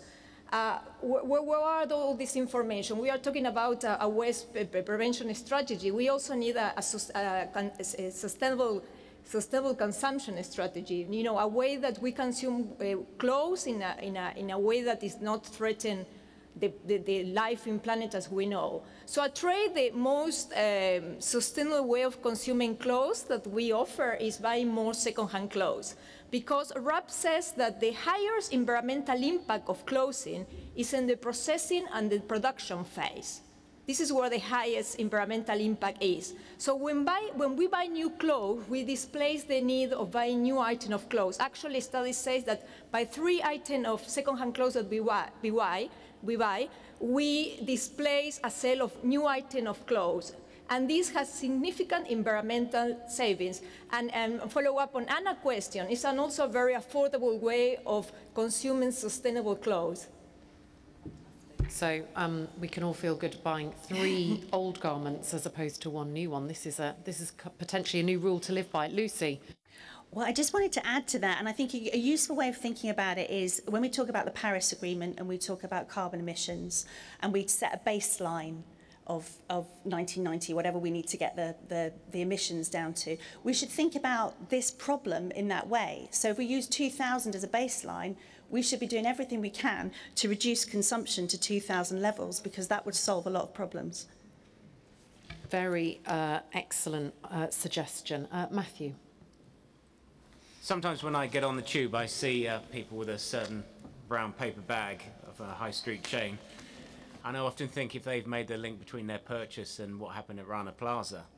And a recent report showed that of 51 leading brands in the United Kingdom, about 71% believed that they could not be sure that modern slavery hadn't occurred at some point in the supply chain. If we look at the audience, we could probably say to represent that 30%, it's probably the top right-hand corner. And so the rest of the people here would represent those that could not be sure of how their products were actually produced. So particularly wanted to ask, what do you think the government should do to encourage greater transparency across fashion supply chains so that consumers can make a choice? Can I perhaps answer that? Because I think that, I think this is... You have to say something to that. Yes, and I'm probably going to say something different, because I'm going to say I don't think that that is the answer. Because I think if we know that something is made in Bangladesh, it's made under a certain set of conditions. The industry in Bangladesh, there may be certain factories, and I've visited many of them, that are better than others, but the underpinning competition in that market means that nobody's going to be able to say, you know, X brand in the UK high street is doing something from Y brand in the UK high street, and you can extrapolate that to all of the production countries. So anybody that's selling clothes at one price point or another price point is basically sourcing them from the same factories where the conditions are pretty standardized. So it's not, I mean, transparency is fantastic, and absolutely we're calling for transparency, but it's not so that consumers can say, oh yes, based on what this company says it's doing and this company says it's doing, I'm going to shop here instead of shopping there. We need to change the whole model.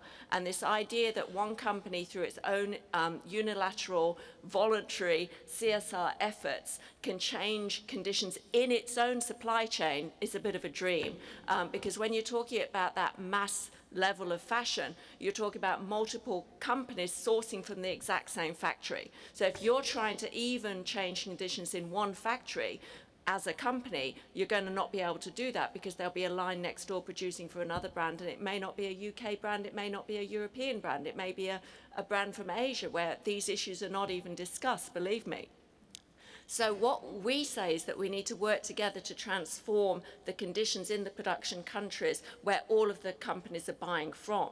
So I'm much more interested in hearing about how the companies are working together to change the industry in the markets where they're buying from, rather than being able to say to consumers, oh, we produce our clothes in this way. I think the previous panel was very interesting, because you've got small producers that have absolute insight into their supply chain. At the scale that we're talking about on high street, you simply do not have that. And you could spend your time trying to get that, or you could spend your time trying to change the conditions on the ground in the countries where the clothes are being produced, such that everybody who is buying clothes from that market, whether it be UK companies or companies based elsewhere in the world, will have to abide by those same conditions that you've set. So it's much more complicated. It's a global industry. So even the impact that the UK, through its own legislation, can have on that global industry is limited. It requires a much more collaborative approach. I want to tell you a story that last time I went to Bangladesh, I was visiting a company that was producing jeans in Chittagong, and it was 2 years ago. And this particular factory, sorry, not a company, a factory, produced 3 million pair of jeans a month. And they are a standard model from the sustainability and ethical point of view factory. And the owner of the factory was citing the brand with the brown paper bag. Because he recently visited England and saw in the windows that they were selling jeans at £6.99. And he said that he was completely shocked because he didn't know how on earth they could produce jeans at that price, considering that sell jeans at the price, considering that they were probably produced for a fifth of that amount. So that tells you a lot about the fact that absolutely, I slightly disagree with Jenny, companies have huge responsibility. And I might not have visited tons of as many factories as Jenny, but I certainly set up endless panels where companies are using the fact that they share factories, or they don't hire factories, or that the government in their particular country doesn't regulate it, and they try to perpetuate a system which for them is absolutely sustainable. So hence why, for us, the strongest point we have is the law. And if there is the laws that regulate, as I said before, competition laws and bribery laws, why not apply also laws for UK based companies that produce outside of England to make sure that they pay their workers and they treat their workers at the same way that they would treat an English worker. Obviously, there are exploitation in England as well, as we know, but that's another story.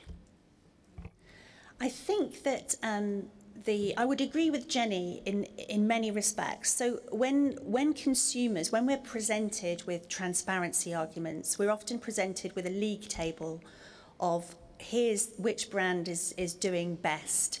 What that actually normally means is these are the brands that have taken my calls or responded to my emails, and this is what they've told me. And that is what, a lot of consumers take heart from that. And I understand why, because in the aftermath of something like Rana Plaza, when you write pieces for mainstream media, you will get hundreds of people contacting you, especially via social media, and they'll say, this is terrible, which brands can I buy from? So immediately, the consumer impulse overrides everything, overrides all our sense of horror, overrides all our sense of priorities, whatever, all our values, really. And it is a very, very difficult question to answer, because on the 24th of April 2013, there were lots of brands that breathed a sigh of relief because they found out that they weren't in Rana Plaza, but they could have been, because as Jenny says, it's the system that is at fault. So transparency tells us very little in the way that we talk about, in the way that we understand transparency. Really, you'd have to have such infinite knowledge of the supply chain. You'd have to have visited all the factories that Jenny and Livia have been to. You'd have to understand things like standard minute values in factories, and the fact that lots of these facilities are set up to fail. Western buyers are going in, placing an order. They don't know how much that factory can actually produce within the time span they give them. As soon as they've turned their backs, I'm sure you've heard this from other witnesses, other people giving evidence, that order will be subcontracted. What you normally get in these transparency reports are first and second tier factories. It tells you absolutely nothing. There are ways that we could, especially with new technology, that we hope that we can link the product to the producer and that we can follow it through the supply chain. And it will really take some sort of legal mandate to do that. There needs to be some framework, whether we use trade law, whether we use those kind of principles. There has to be some legal remedy somewhere to help the traceability. I think it's traceability rather than transparency. It is also the case that some brands, some British brands, are behaving very, very cynically in the marketplace. They really are. I mean, we know at the start of this year, the ETI reported that a very well-known brand, who I won't mention because they're pretty litigious, but they were going around paying suppliers 2% less than the agreed rate in Bangladesh. And they were doing that having just signed up to the Accord, the voluntary code of conduct, the voluntary code of alliance. If they are going to do that when the spotlight is on them, really, what are they going to do when our attention is turned onto something else? So we really have to start looking at these difficult, complex, especially across different jurisdictions, where we have to see where we can apply legal remedies, because the voluntary system is not working.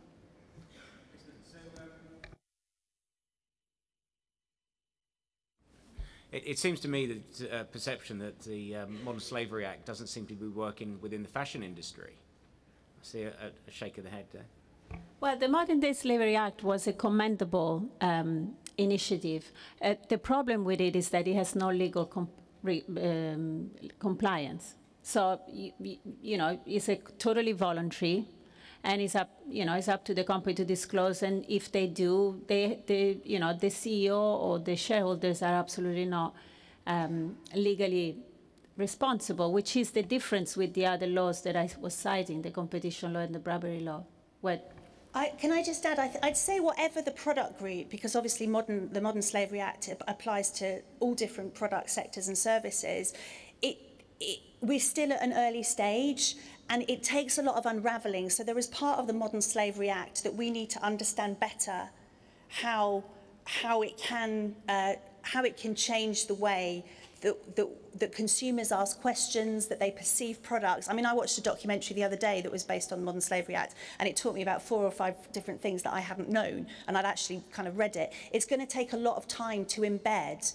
I think it's a useful thing to have, but I definitely agree with Livia. Well, last year France adopted a step forward, and that is something that the Commission should really look at and how it works, because, Well, you anticipated my final supplementary, which was the corporate duty of vigilance law that France has introduced. So what benefits has that brought to the market in France that we currently are failing to achieve in the United Kingdom? Well, probably too early to know because it's only 1 year old, but definitely now it's become a law. So companies are much more vigilant and have to pay extra careful attention. That also, that law, if I'm not mistaken, also incorporates the public procurement, which, Mary, you were saying the government is the biggest buyer. So that is also very important as well. It also shifts the whole paradigm, because one of the things that's constantly, whether it be plastics, whether it be slavery in clothing production, one of the things that's always been thrown back is, oh, the consumer demands it, we want it, we need it, and the free market is king, and we can't mess with this, it will regulate itself, which we know is just, especially when it comes to the apparel industry, complete nonsense.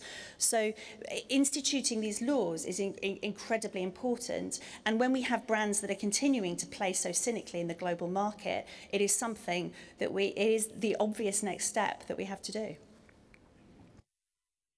I just want to come back, Lucy, on the supply chain. You talked about digital. I mean, there are some brands that can go down to the 3rd and 4th tier suppliers through digital means. This is something that is completely standard in the food industry, where, you can see when you go to a shop who grew your peas and who grew your lamb. Why is it? Is it that fashion just wants to turn a blind eye because it just suits them? Is that really what the problem is here? Yes, it is. I think that there are 2 things. I think that the fashion industry has been allowed to mark its own homework for a very long time. So we have built up these transparency initiatives. We talked about the kind of league table format, and in a way, these have been thrown out to consumers, and we haven't really demanded more. I mean, consumers are very, very kind of woke, if I can use that terrible expression, woke shoppers and people who love their fashion and want sustainable fashion and are ambitious for their product. I actually think that we should be more ambitious consumers. I think this is the heart of this, that we really need to demand more. And I noticed when that French law came forward, I can't remember the name of the MEP or whoever first brought that law to our attention, but they said this is what the consumer actually deserves. We're doing this for them because they deserve this this traceability within the product. They deserve to know. They deserve to have that peace of mind. And I think an awful lot of people, since these issues started getting a lot of airtime, and I would say that's over a decade, we have had, you know, two generations, two fashion generations, 2 or 3 generations, consuming with a very guilty conscience, slightly shamefacedly. And I'm not surprised people get rid of their clothes really quickly, because I think psychologically that's part of, we're slightly unnerved because we know we're buying stuff of uncertain provenance, which we shouldn't really be buying in a way. Yeah, thank you, Chair. Could I just say that the aim of my questions is probably directed at Andrea and Jane to begin with, and the aim of the questions is to explore some policies which help to reduce waste and make textile resources more available for reuse. But can I also say that coming from an era when repairing my own clothes, my dad would sole and heel our shoes with the use of a last. We were taught how to do that. I find that where we are in today's industry is absolutely frightening, and the amount of waste that's flung away needs to change, and especially when you hear from the likes of a luxury brand called Burberry, who in July this year burned nearly £30 million worth of products to protect its brand name. And I thought the comment that Fashion Revolution made about that's the tip of the iceberg, I think that should be scaring everybody.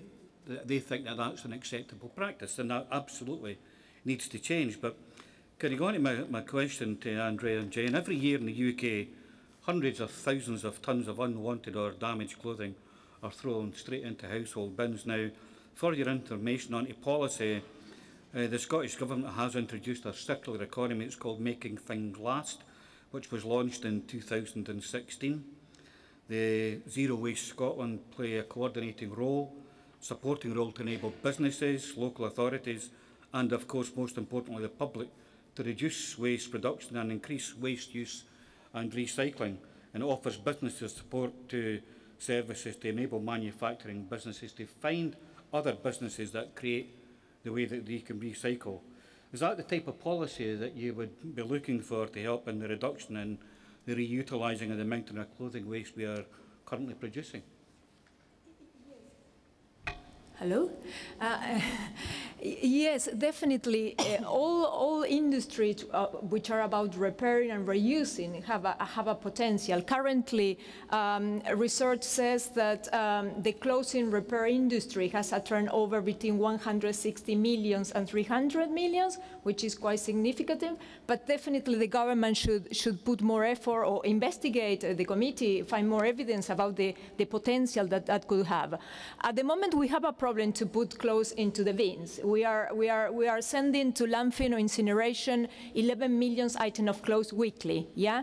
And a report for Elaine MacArthur Foundation says that sending clothes to landfill is costing £82 million per year to the UK economy, which is another significant figure. And however, there have been some improvement at UK level. We have increased the amount of, we have reduced the amount of clothing into residual household residual waste by 50,000 since 2012, which is an improvement that it's positive. But the question is here how we can do more of this, and these initiatives that you, John, mentioned go in the right direction. But local authorities have a key role to play here because at Trade we believe that it's important to make reuse and recycling clothes easy to people. As easy, the better. So are we having in our local communities enough textile banks? One of the problems that we have in London now is the fly tipping. So local authorities in London, some of them are asking for removed textile banks. We might be finding a solution for a problem, but we might generate another one. Do we have enough clothes and drop-off in our libraries, in our local community centers, in our workspaces, in our schools? All these not only encourage people or make easy to those who are recycling clothes now or reusing it, but also remind those who are not doing it that there is the possibility to do it. And also at Trade, for example, one thing that we started a couple of years ago to make reusing and recycling clothes easier, we started a free home collection. So for many reasons, some people cannot carry 2-3 heavy bags of clothes to your charity shops or to textile banks. So people book this free home collection and we collect the clothes from their place. And this has resulted to be very popular. And we have increased the amount of clothes collected in specific local authorities where we're providing this service. Another way to encourage people to recycle and reuse. And one of the benefits of this service, which I am not, it is one in many, and as I say, people have different habits, communities are different, is that we keep the quality of the clothes. Sometimes people with the best intention, drop off your bag with clothes outside your charity shop. It's closed. It's Sunday evening. It's raining. Next day, when we collect it, it's a bit spoiled.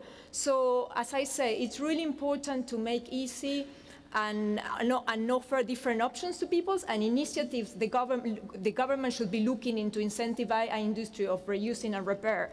And coming back to what you say, at Trade we have an educational department and we provide education to people of all ages about these issues in very different ways because, again, what works there is many ways to address this problem that we have, the unsustainable relationship with our clothes. We have the problem that we are consuming too much, where the problem, how we are using the clothes, which we didn't address here, but the UK has the lowest expected active life of clothes in the European Union. We are using our clothes for 3.3 years.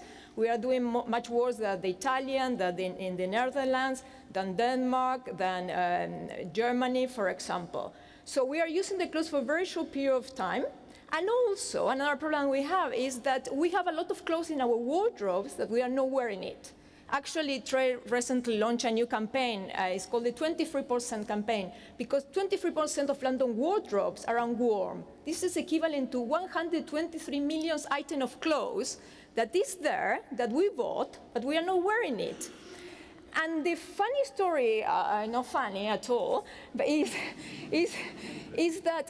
is clothes. The main reason why this clothes we are not wearing it is because it doesn't fit us anymore.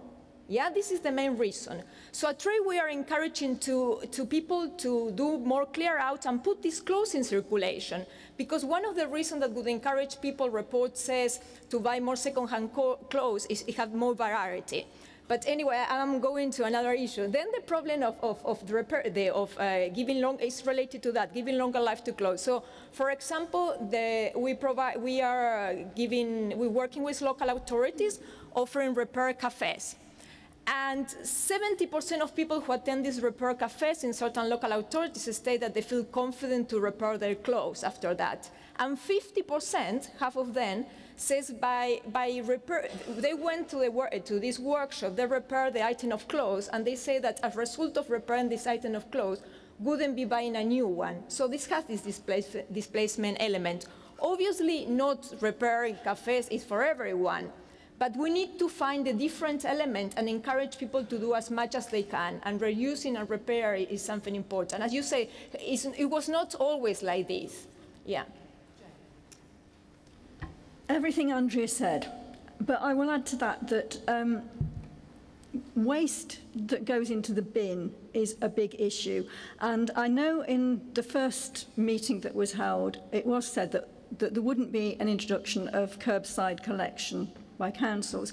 But I do think that curbside collections of textile waste is the way forward, because we have to make it very easy for consumers to actually recycle their textile waste. So that's the first thing. So I'm sorry if that's not what you've got planned, but I think that is something we really need to look at. The other thing is that in the UK, if people don't put their things in the bin, they tend to take them to a charity shop. And charity shops are inundated with waste. And the problem, once you get into a charity shop, and I decided to get my hands dirty and actually go and volunteer in a charity shop to see how it works. And quite honestly, there's an awful lot of things that get put straight in the bin for the ragman, or the textile recyclers, is probably the proper word. It's got labels on. It's never been worn, you know. And as upcyclers, people that I am representing today, people that make things out of old things, they want to get their hands on that. And they're finding it really difficult to get their hands on anything from a charity shop. And the reason for that is because the charity shops find it easier to just parcel it all up and get 35p a kilo than actually offer it out to the public at a reduced rate. Now, I think if all charity shops had to have bargain days, jumble days, bargain rails, where people who want to either get cheap clothing that is wearable, because it's all wearable, or want to upcycle it because you don't want to pay the rate that most charity shops are actually charging now, because this is another problem. Once you go into a charity shop, it's more like going into a vintage store. The prices are silly, and they can't sell it at those prices, so it does end up going back in the rag bin. So I think there's an awful lot we can do around the way waste, post-consumer waste, is treated. And one of the things we said is, and I think it's really what you're doing already, needs to be expanded out across the country, where textile waste is collected at the door, goes into a recycling centre, and then actually people can go and buy it from there rather than it going straight to charity shops. I have since learned that actually charity shops do value that 35p a kilo because it's quite important to them. So there's no easy answer to this, but talking to the people that are in my group, they have lots of ideas, and I would like to just share with you a few of the things that they have said to me recently. They would like to see more tip shops. That means at council recycling centres, there are places that things that are still reusable, textiles and other things, can be put aside for people to buy. Scrap stores. I don't know whether you've heard of scrap stores. Scrap stores are amazing. They collect waste from businesses mainly and sell it on as craft supplies for schools, colleges, general public. Scrap stores are amazing. Repair cafes. Now, repairing is a really important thing. We've got to learn to love our clothes. I took the decision about 3 years ago to not buy any more clothes. I spent my whole life in fashion. Fashion designer, fashion educator, and 3 years ago I decided not to buy any more new clothes. I broke my own rule because I bought this, but this is upcycled so it doesn't count. So, yeah. Classifications of waste is another thing that has come up in discussions, that actually maybe we need another classification that's reusables. We have everything's classed as waste. Actually, a lot of it isn't waste. It is reusable. I'd like to see waste penalised at all levels. And I'd like there to be a look at the legal framework to assist upcycling, because that is an area where people are actually finding it quite difficult. And another thing that came up quite recently, I came in contact with a lady who is part of a quilting group. They use upcycled fabrics to make quilts, and they wanted to raffle one to raise money for a charity. Now, that's fine, except the gambling laws sort of get in the way, and it's going to cost them too much money to be able to raffle their beautiful quilt, which took many hundreds of hours to make by a group of ladies. And I think things like Jane, this... Could I thank you there, because we have Sorry. more questions. And Carry on. It's an extremely interesting question, and it's been very, very good answers. And just for your information, I'm going to work in a charity shop, and I'll be keeping my eye on what comes in and what goes out. So thanks very much for both of your reports. For those fascinating answers. We're going to move on to James. Can we move on to the whole question of the internet and the way in which it's affected overproduction and overconsumption? And really two aspects of this I'm particularly interested in. The first is that in the old days, you'd go into a shop, you'd buy something which was your size, and that was fine. Today, as I see from my own family, I have large numbers of teenage children, they buy on the internet far more than they need, and then send half it back. Now that must have an effect on the producers, because they must presumably be producing significantly more to take account of that week's gap, whatever it might be, between the arrival and all that. And also it's encouraging them to buy more than they would otherwise buy. So to what degree, the first question is, to what degree do you think that the internet is having a deleterious effect on this question of overconsumption? Oh, well, I'll jump in. So I think what we're witnessing, and I think this goes for companies that have been caught burning their product and those who are yet to be caught burning their product, which there are many. I wish I could. I didn't bring my lawyer with me. But I think what we're seeing is, Just jump in there on this lawyer question. You are actually giving evidence under parliamentary privilege. Yes. And therefore, if you chose to name somebody, you would not be liable in any shape. I'm not going to do it anyway, but thank you. I see what happens there. This is symptomatic of a total loss of control of inventory. We haven't brought in the inventory yet, of inventory, because what we've seen is, so when we see a company, as we did recently, we saw a fast fashion company that was reputed to be left with $4.3 billion worth of unsold stock. That's not just one season, that was multiple seasons. And then we have seen a lot of evidence. Recent documentary on German TV showed fast fashion company burning stock again, and actually that stock goes through an incineration program, which was one of the main energy producers in Denmark, burns fashion. The fashion in this case, according to the brand, is stuff that is not fit for sale because something's gone wrong in production, there's too many chemicals in it, which kind of raises the question, why are they still using those chemicals, which is a slightly different issue. So it is all symptomatic of a system that is broken.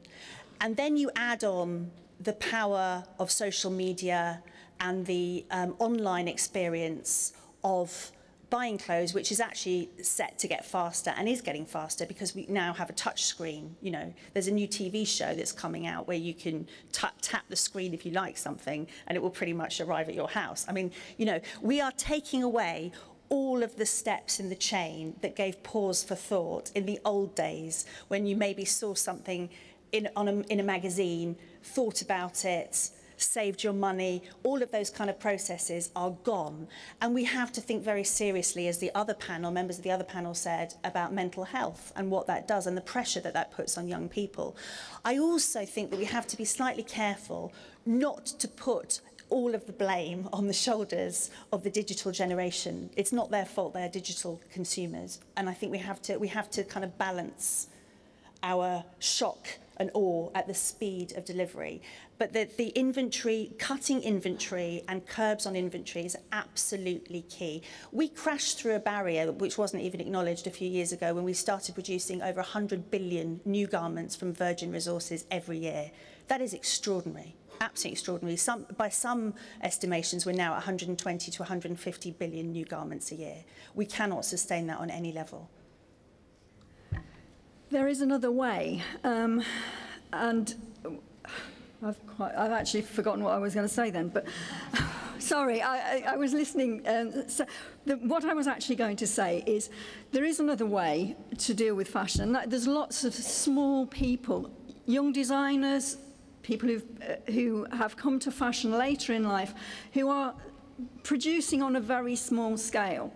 Without the internet, they couldn't grow their businesses. So whilst it's bad on the one hand because people can, from larger companies, order all these multiple things and send them back again, for the small company, it's essential. It's really one of the only ways to get their product out there. So I don't think we should be too keen to sort of put it down on the internet and shopping on the internet, because there's always two sides to a story. And it's not like we can turn it off at this point. No, so we can't. we kind of have to... That's right. We can't be too Luddite about it. It's going to happen. It's here to stay. But I just find commercially it's astonishing that companies are producing, vastly overproducing the way you describe, and then destroying the material. It seems to me to be commercially madness. You know? But the only way that that is possible is what I was trying to say at the very, very beginning, is because, so the overproduction is symptoms of exploitation. And it's only possible because we can exploit labor. Because otherwise companies, fast fashion companies, wouldn't be able to produce at that volume. They wouldn't. And at this speed. And so the issue of a living wage in this specific has to be addressed. I would also like to remind the Commission that next year is 100 years anniversary since the Treaty of Versailles, which first established that the right of every employee is to earn a minimum salary that allows the person to a living standard. So somehow throughout 100 centuries, where we have been talking about the issue of a living wage. Also, the word living and minimum have been separated.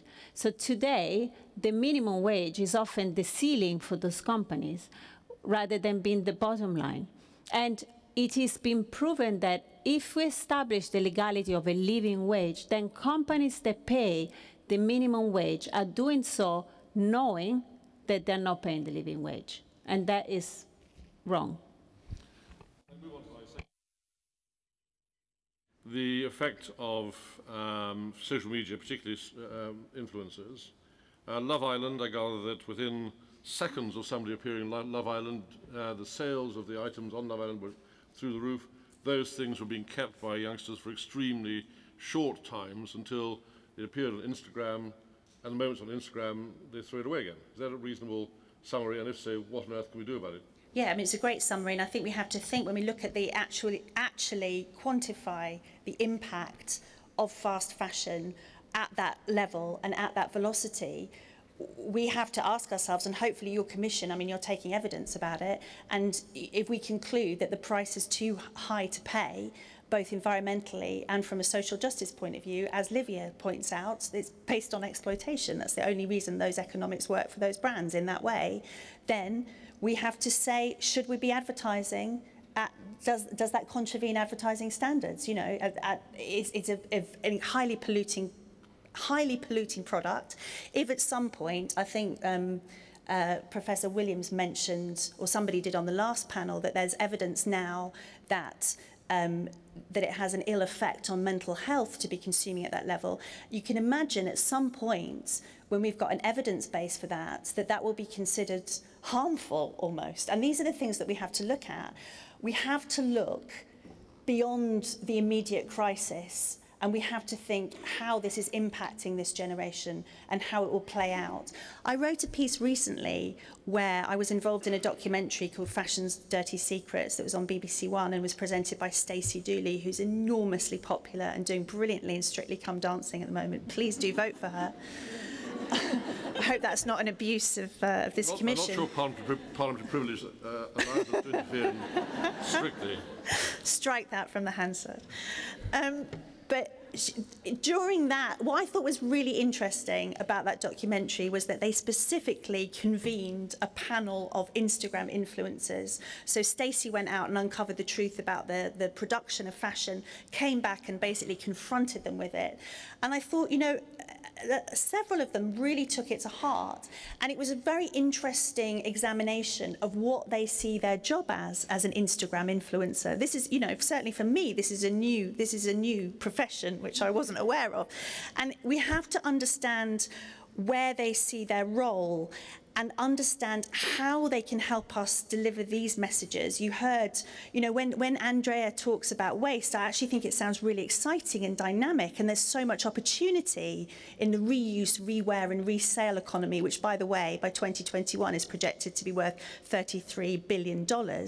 You know, there's opportunity here, and Instagram influencers seem like, some of them seem like bright people. They're going to switch on to those opportunities and not just overconsumption, but I know they get paid by affiliates, and it's very hard for them to track how they get paid. Well, on this note, there's been just a new regulation that has been applied, I think, where social media influencers have to disclose if they're promoting something because they've been paid or gifted a product. And that is a huge step forward, because obviously for the followers then, rather than saying, oh, that person, my hero is wearing this because it's cool. Oh no, my hero is wearing that because it's been paid. It's a very different mental association. An anecdote. We, as I mentioned, we recently launched our 23% campaign, and we have talking about influencers and the right influencers. And we have a very talented young actress, Emma Watson, that was supporting our campaign, you know, encouraging people to pass on the clothes to no longer need, and in that way supporting the United Nations Sustainable Development Goal by doing something very simple. And we hope we got like 10,000 like it, and I don't know, many more retweeted. So this is a way that, you know, and we reach an audience that probably we wouldn't in other way. So this is an example of how people, you know, were good with their celebrity status. The question is how we engage then. And also, don't forget that all of us are influencers, no? Marketing technique says that, you know, people feel really influential for the people who are around us. So we shouldn't undermine our individual power neither. Jenny, I'm just finally, can I say that this tie, I haven't worn it as an influencer. I'm sure no one will about it. James, you've got a massive influence on us. Don't ever underestimate your influence. I want to come back to Jenny. I mean, just on this issue about trade unionisation, I mean, given how difficult it is for the consumer, are there any particular companies that people should be aware of or avoid? I mean, obviously, you've done a huge amount of work in Bangladesh with the compact there, but are there globally areas where you would like hesitate personally in terms of buying your clothes, or where you think that these abuses are still sort of prevalent? Yeah, and this is the difficult thing, and it's difficult to communicate to consumers, because many companies will say that they're doing all of these things, and this is a sort of the danger of reporting and like Lucy was saying, marking their own homework. They'll give themselves a big tick, but the question is for the consumer and for any of us to understand, what are they actually really doing? Now, every company will tell you that freedom of association is respected in their supply chains, because they are sourcing from countries that have ratified the ILO Convention on Freedom of Association, therefore everything's okay. Of course, the reality is very different from that. So it's fair to say, yes, we're sourcing from countries that on paper have legislation. It's not ideal, but it's, you know, most of it is not that bad. It's the enforcement of that legislation, and this is where companies have a strong role to play. So the measure for us is to what extent are the companies working with us to solve these issues directly concerning workers, because the workers are our members, or should be if they only had an opportunity to join a trade union, which they don't. So we measure companies on the basis of, are they prepared to actually sit down and talk to us about how they need to be working with their suppliers to ensure that the suppliers are not using the laws to abuse the situation. I mean, the unions, when they try to organise, they face every kind of hostility from employers. They get sacked, they get arrested, they get beaten up, they get killed in some circumstances. It's a huge, huge challenge. What we need companies to do is to send a message to their suppliers that this is unacceptable. And if you want to do business with us, you've got to stop these practices. So we have a number of ways that we engage with companies. We have our gold standard, if you like, is we have global framework agreements with individual companies. We only have one with a UK company, which is ASOS, and that's a fairly recent one. And we're working with them. I mean, our goal is to work directly with the companies in the supplier countries, with the factories that they're sourcing from, to say to those factories, you have to allow workers to have access to a trade union. And that means allowing them to actually have contact with them, and if they choose to organise, allowing them to do that. And that sounds very simple, but it is incredibly rare. The norm is to resist that unionisation effort. So, of course, that means that the workers themselves have no means of influencing their wages, their working hours, etc., etc. The other thing that I would measure companies on is what are they doing about the way that they do business with their suppliers. Yes, we know about the living wage, how important that is, but it's unrealistic to say to a company, we expect you to be paying a living wage, because that's too many steps down the chain removed from their business. What we want to know is, what are they paying to the factories? And I think this is something that requires a lot more scrutiny. We're working with a group of companies at the moment to open up their purchasing practices. It's incredibly complicated. Lucy referred to the standard minute value. How do you price a piece of clothing? How do you decide what is fabric, what is overheads, what is the price that actually goes to workers, what about indirect workers who aren't directly sewing but might be mopping the floors.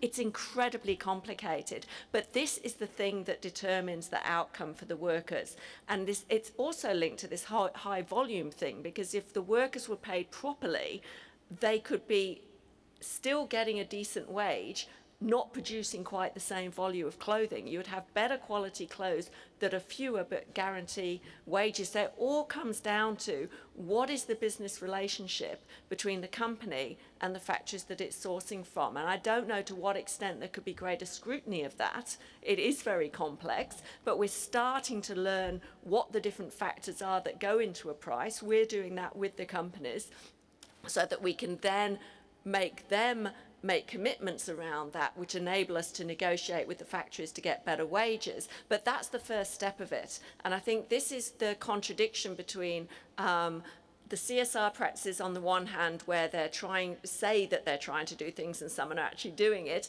but on the other side of the table there's the buyers who have a completely different set of practices. And when we first started having these conversations with the brands that are trying to do the most around this area, it was amazing to hear that the sustainability people had never had conversations with the buying people. It was completely separate arms of the company. So on one hand, you're trying to do good things. On the other hand, you're undermining yourself by the business model that you're pursuing. So that's really at the heart of it. And if you could get to that. Yeah, that's really come out in our written evidence as well, both signed and some anonymous evidence that we've had. We're going to move on, Anna, and Lucy, you'll have a chance to come in. Thank you. I just want to go back to the issue of social media. We've talked a bit about the dark side of social media and the influences perhaps of Love Island, television programmes like that, and the marketing methods then used. Could peer-to-peer networks, though, also hold out hope for new fashion business models, so that rely on sharing, hiring, swapping rather than purchasing?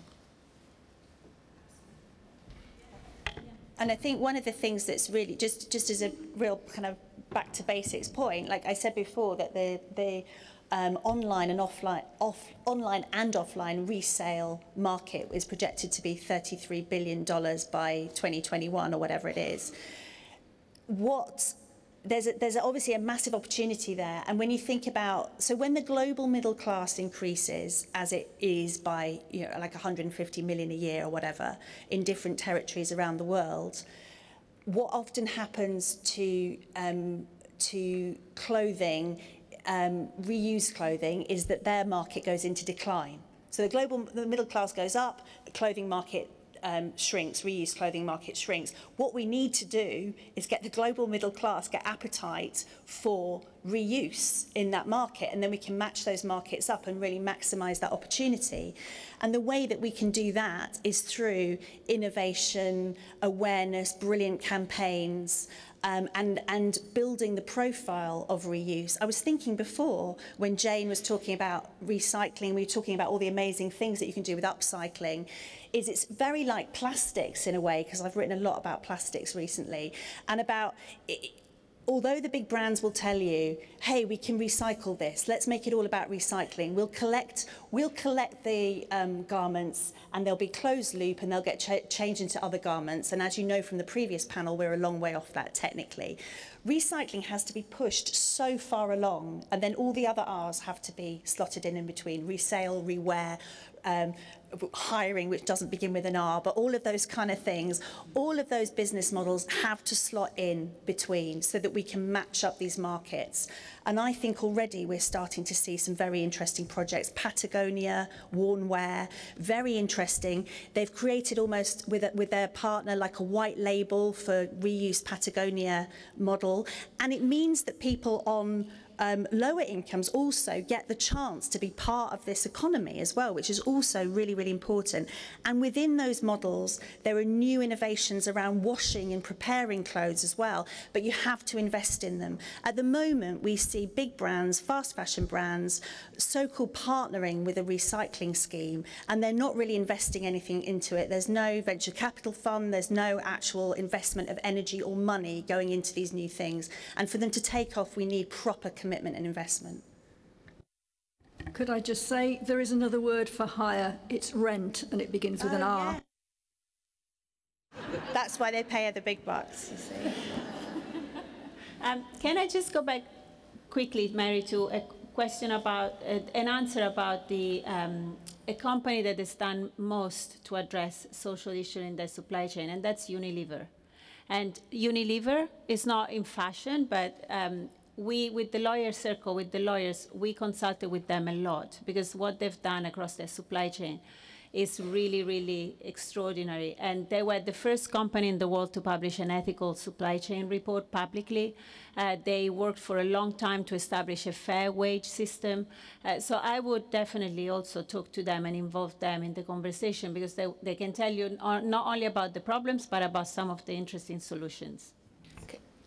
Just then moving on, nothing about this and what you're talking about, Lucy, it's not legislated, so we're taking evidence here. What should we as a committee then be saying to government about that waste hierarchy system, about the whole process from beginning to end, to put, at the moment, you're talking about it coming voluntarily, you know, Patagonia, or all the other brands and the great brands we heard about this morning, earlier in the earlier panel, but that is voluntary.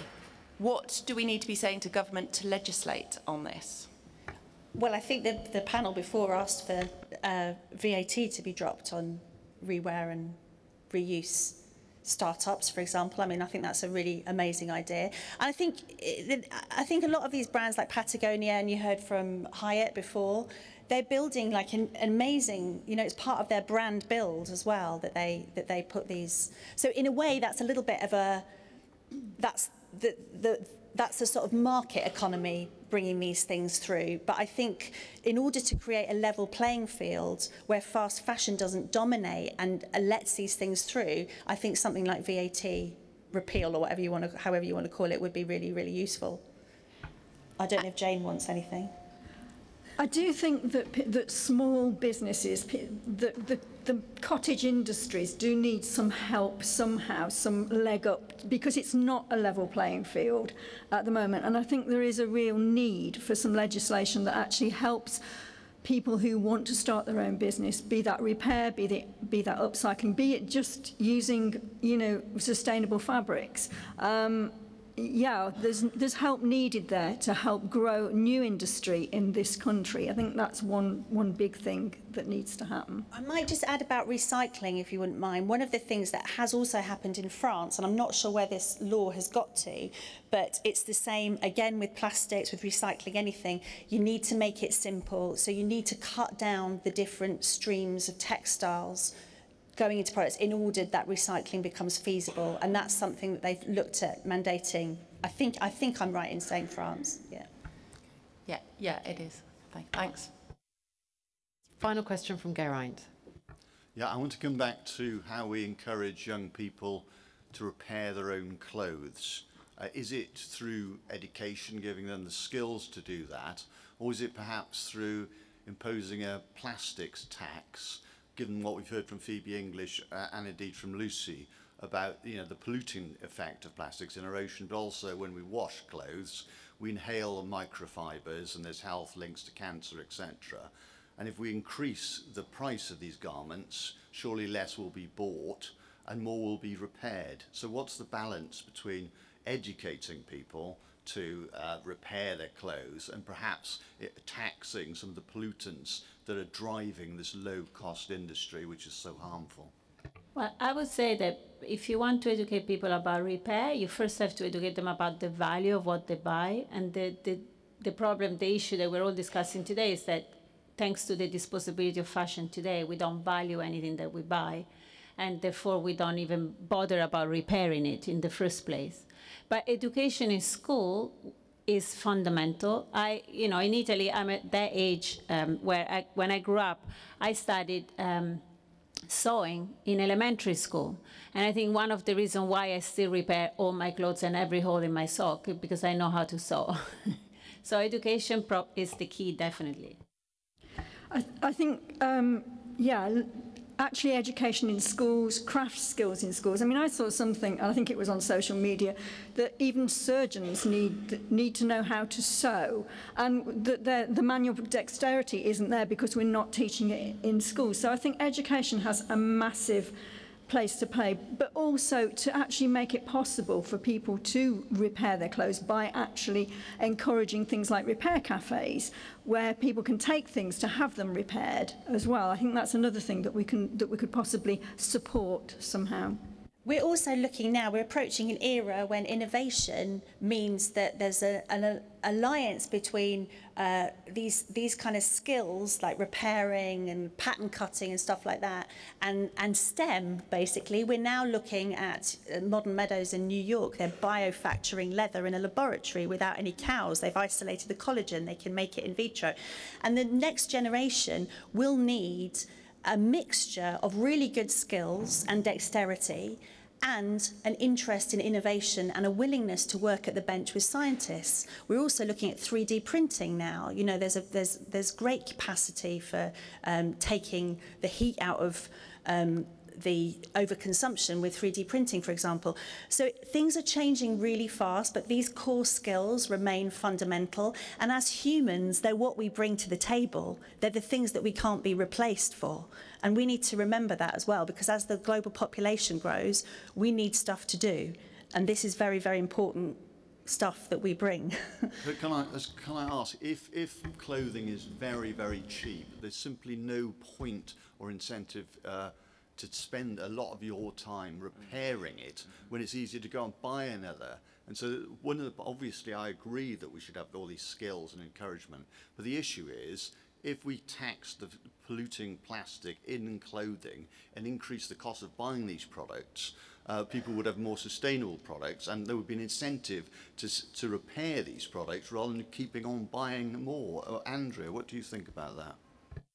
I think that the first thing is repair skills. It's really important, and we do that at Trade, but fundamentally what we need is educate people, educate each other, first of all. Educate each other about the environmental impact of clothing. People don't know enough yet. 47% of Londoners in a survey of YouGov that we commissioned, it says that they feel uninformed about the environmental benefit of giving longer life to clothes. But after knowing more information, they would feel more inclinated, for example, to pass on their clothes. Just to give you an example, the power of information, the invitation to take action. So I think that people need to, first of all, know the problem. You know, if we wanted to decide whether or not we wanted to participate in the solution, first we need to know that there is a problem. And not enough people know about the problem. And then not everything is for everyone. You know, not everyone will go to a repair cafe. However, we need to give the chance to those who would like to do so. And other people having the information would decide to buy clothes, better quality, spend amounts of money buying something once, who long for longer period of time. Others would choose buy second hand. there is different option for different people, but first of all, we need to make sure that we have communications campaigns. We address the three problems. We are buying too much, we are wearing for very little, and we are putting to the bin unnecessary. Isn't the solution to that to raise the price through taxing plastic? Because the situation is that now microfibres go through the sewage system, they're caught, they're put in slurry, they're put on the land, they're dry, they blow and we inhale them. And this is on top of the stuff we're all inhaling in our kitchens every day when we put our clothing on. People don't know about this, but shouldn't it be the case that we just put up the price so people use natural fibres and not all this plastic? And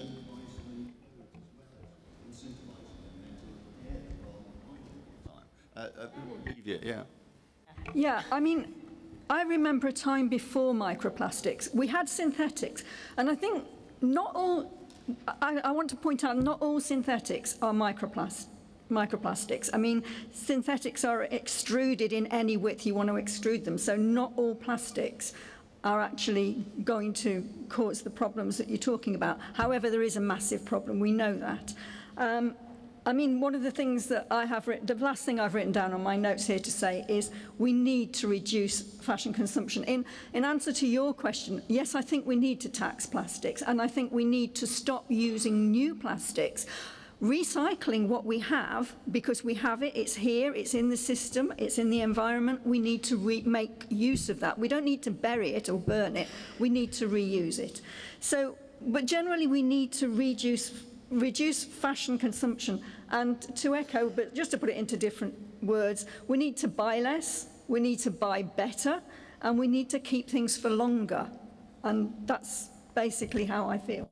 Okay, I mean, and it'd be wonderful to get rid of plastic. Sorry, I was just going to close the meeting, but you can have the final word if you want. Well, I would like it if you're offering. Can I respond to a point that was made about several hours ago? I just wanted to say that one of the things, I just wanted to get this across to you guys, is that when Jenny was talking about, we're several steps away from that, and people are always, why are we several steps away when we've had 3 decades of this? Because we've had all this obfuscation from big brands, we've had all of this not dealing with the actual impact. It is a disgrace, but the fact of the matter is, Jenny is right, we still do not have entire data sets for production. We still do not know which orders were being placed in which factories at which time, and we don't know what exactly is being paid, because this is all under the umbrella of commercial secrecy, antitrust, all the rest of it. And what we are lacking in data sets is also wrapped up in a FOB, free on board or freight on board price. So when a buyer goes in, they're paying a complete price.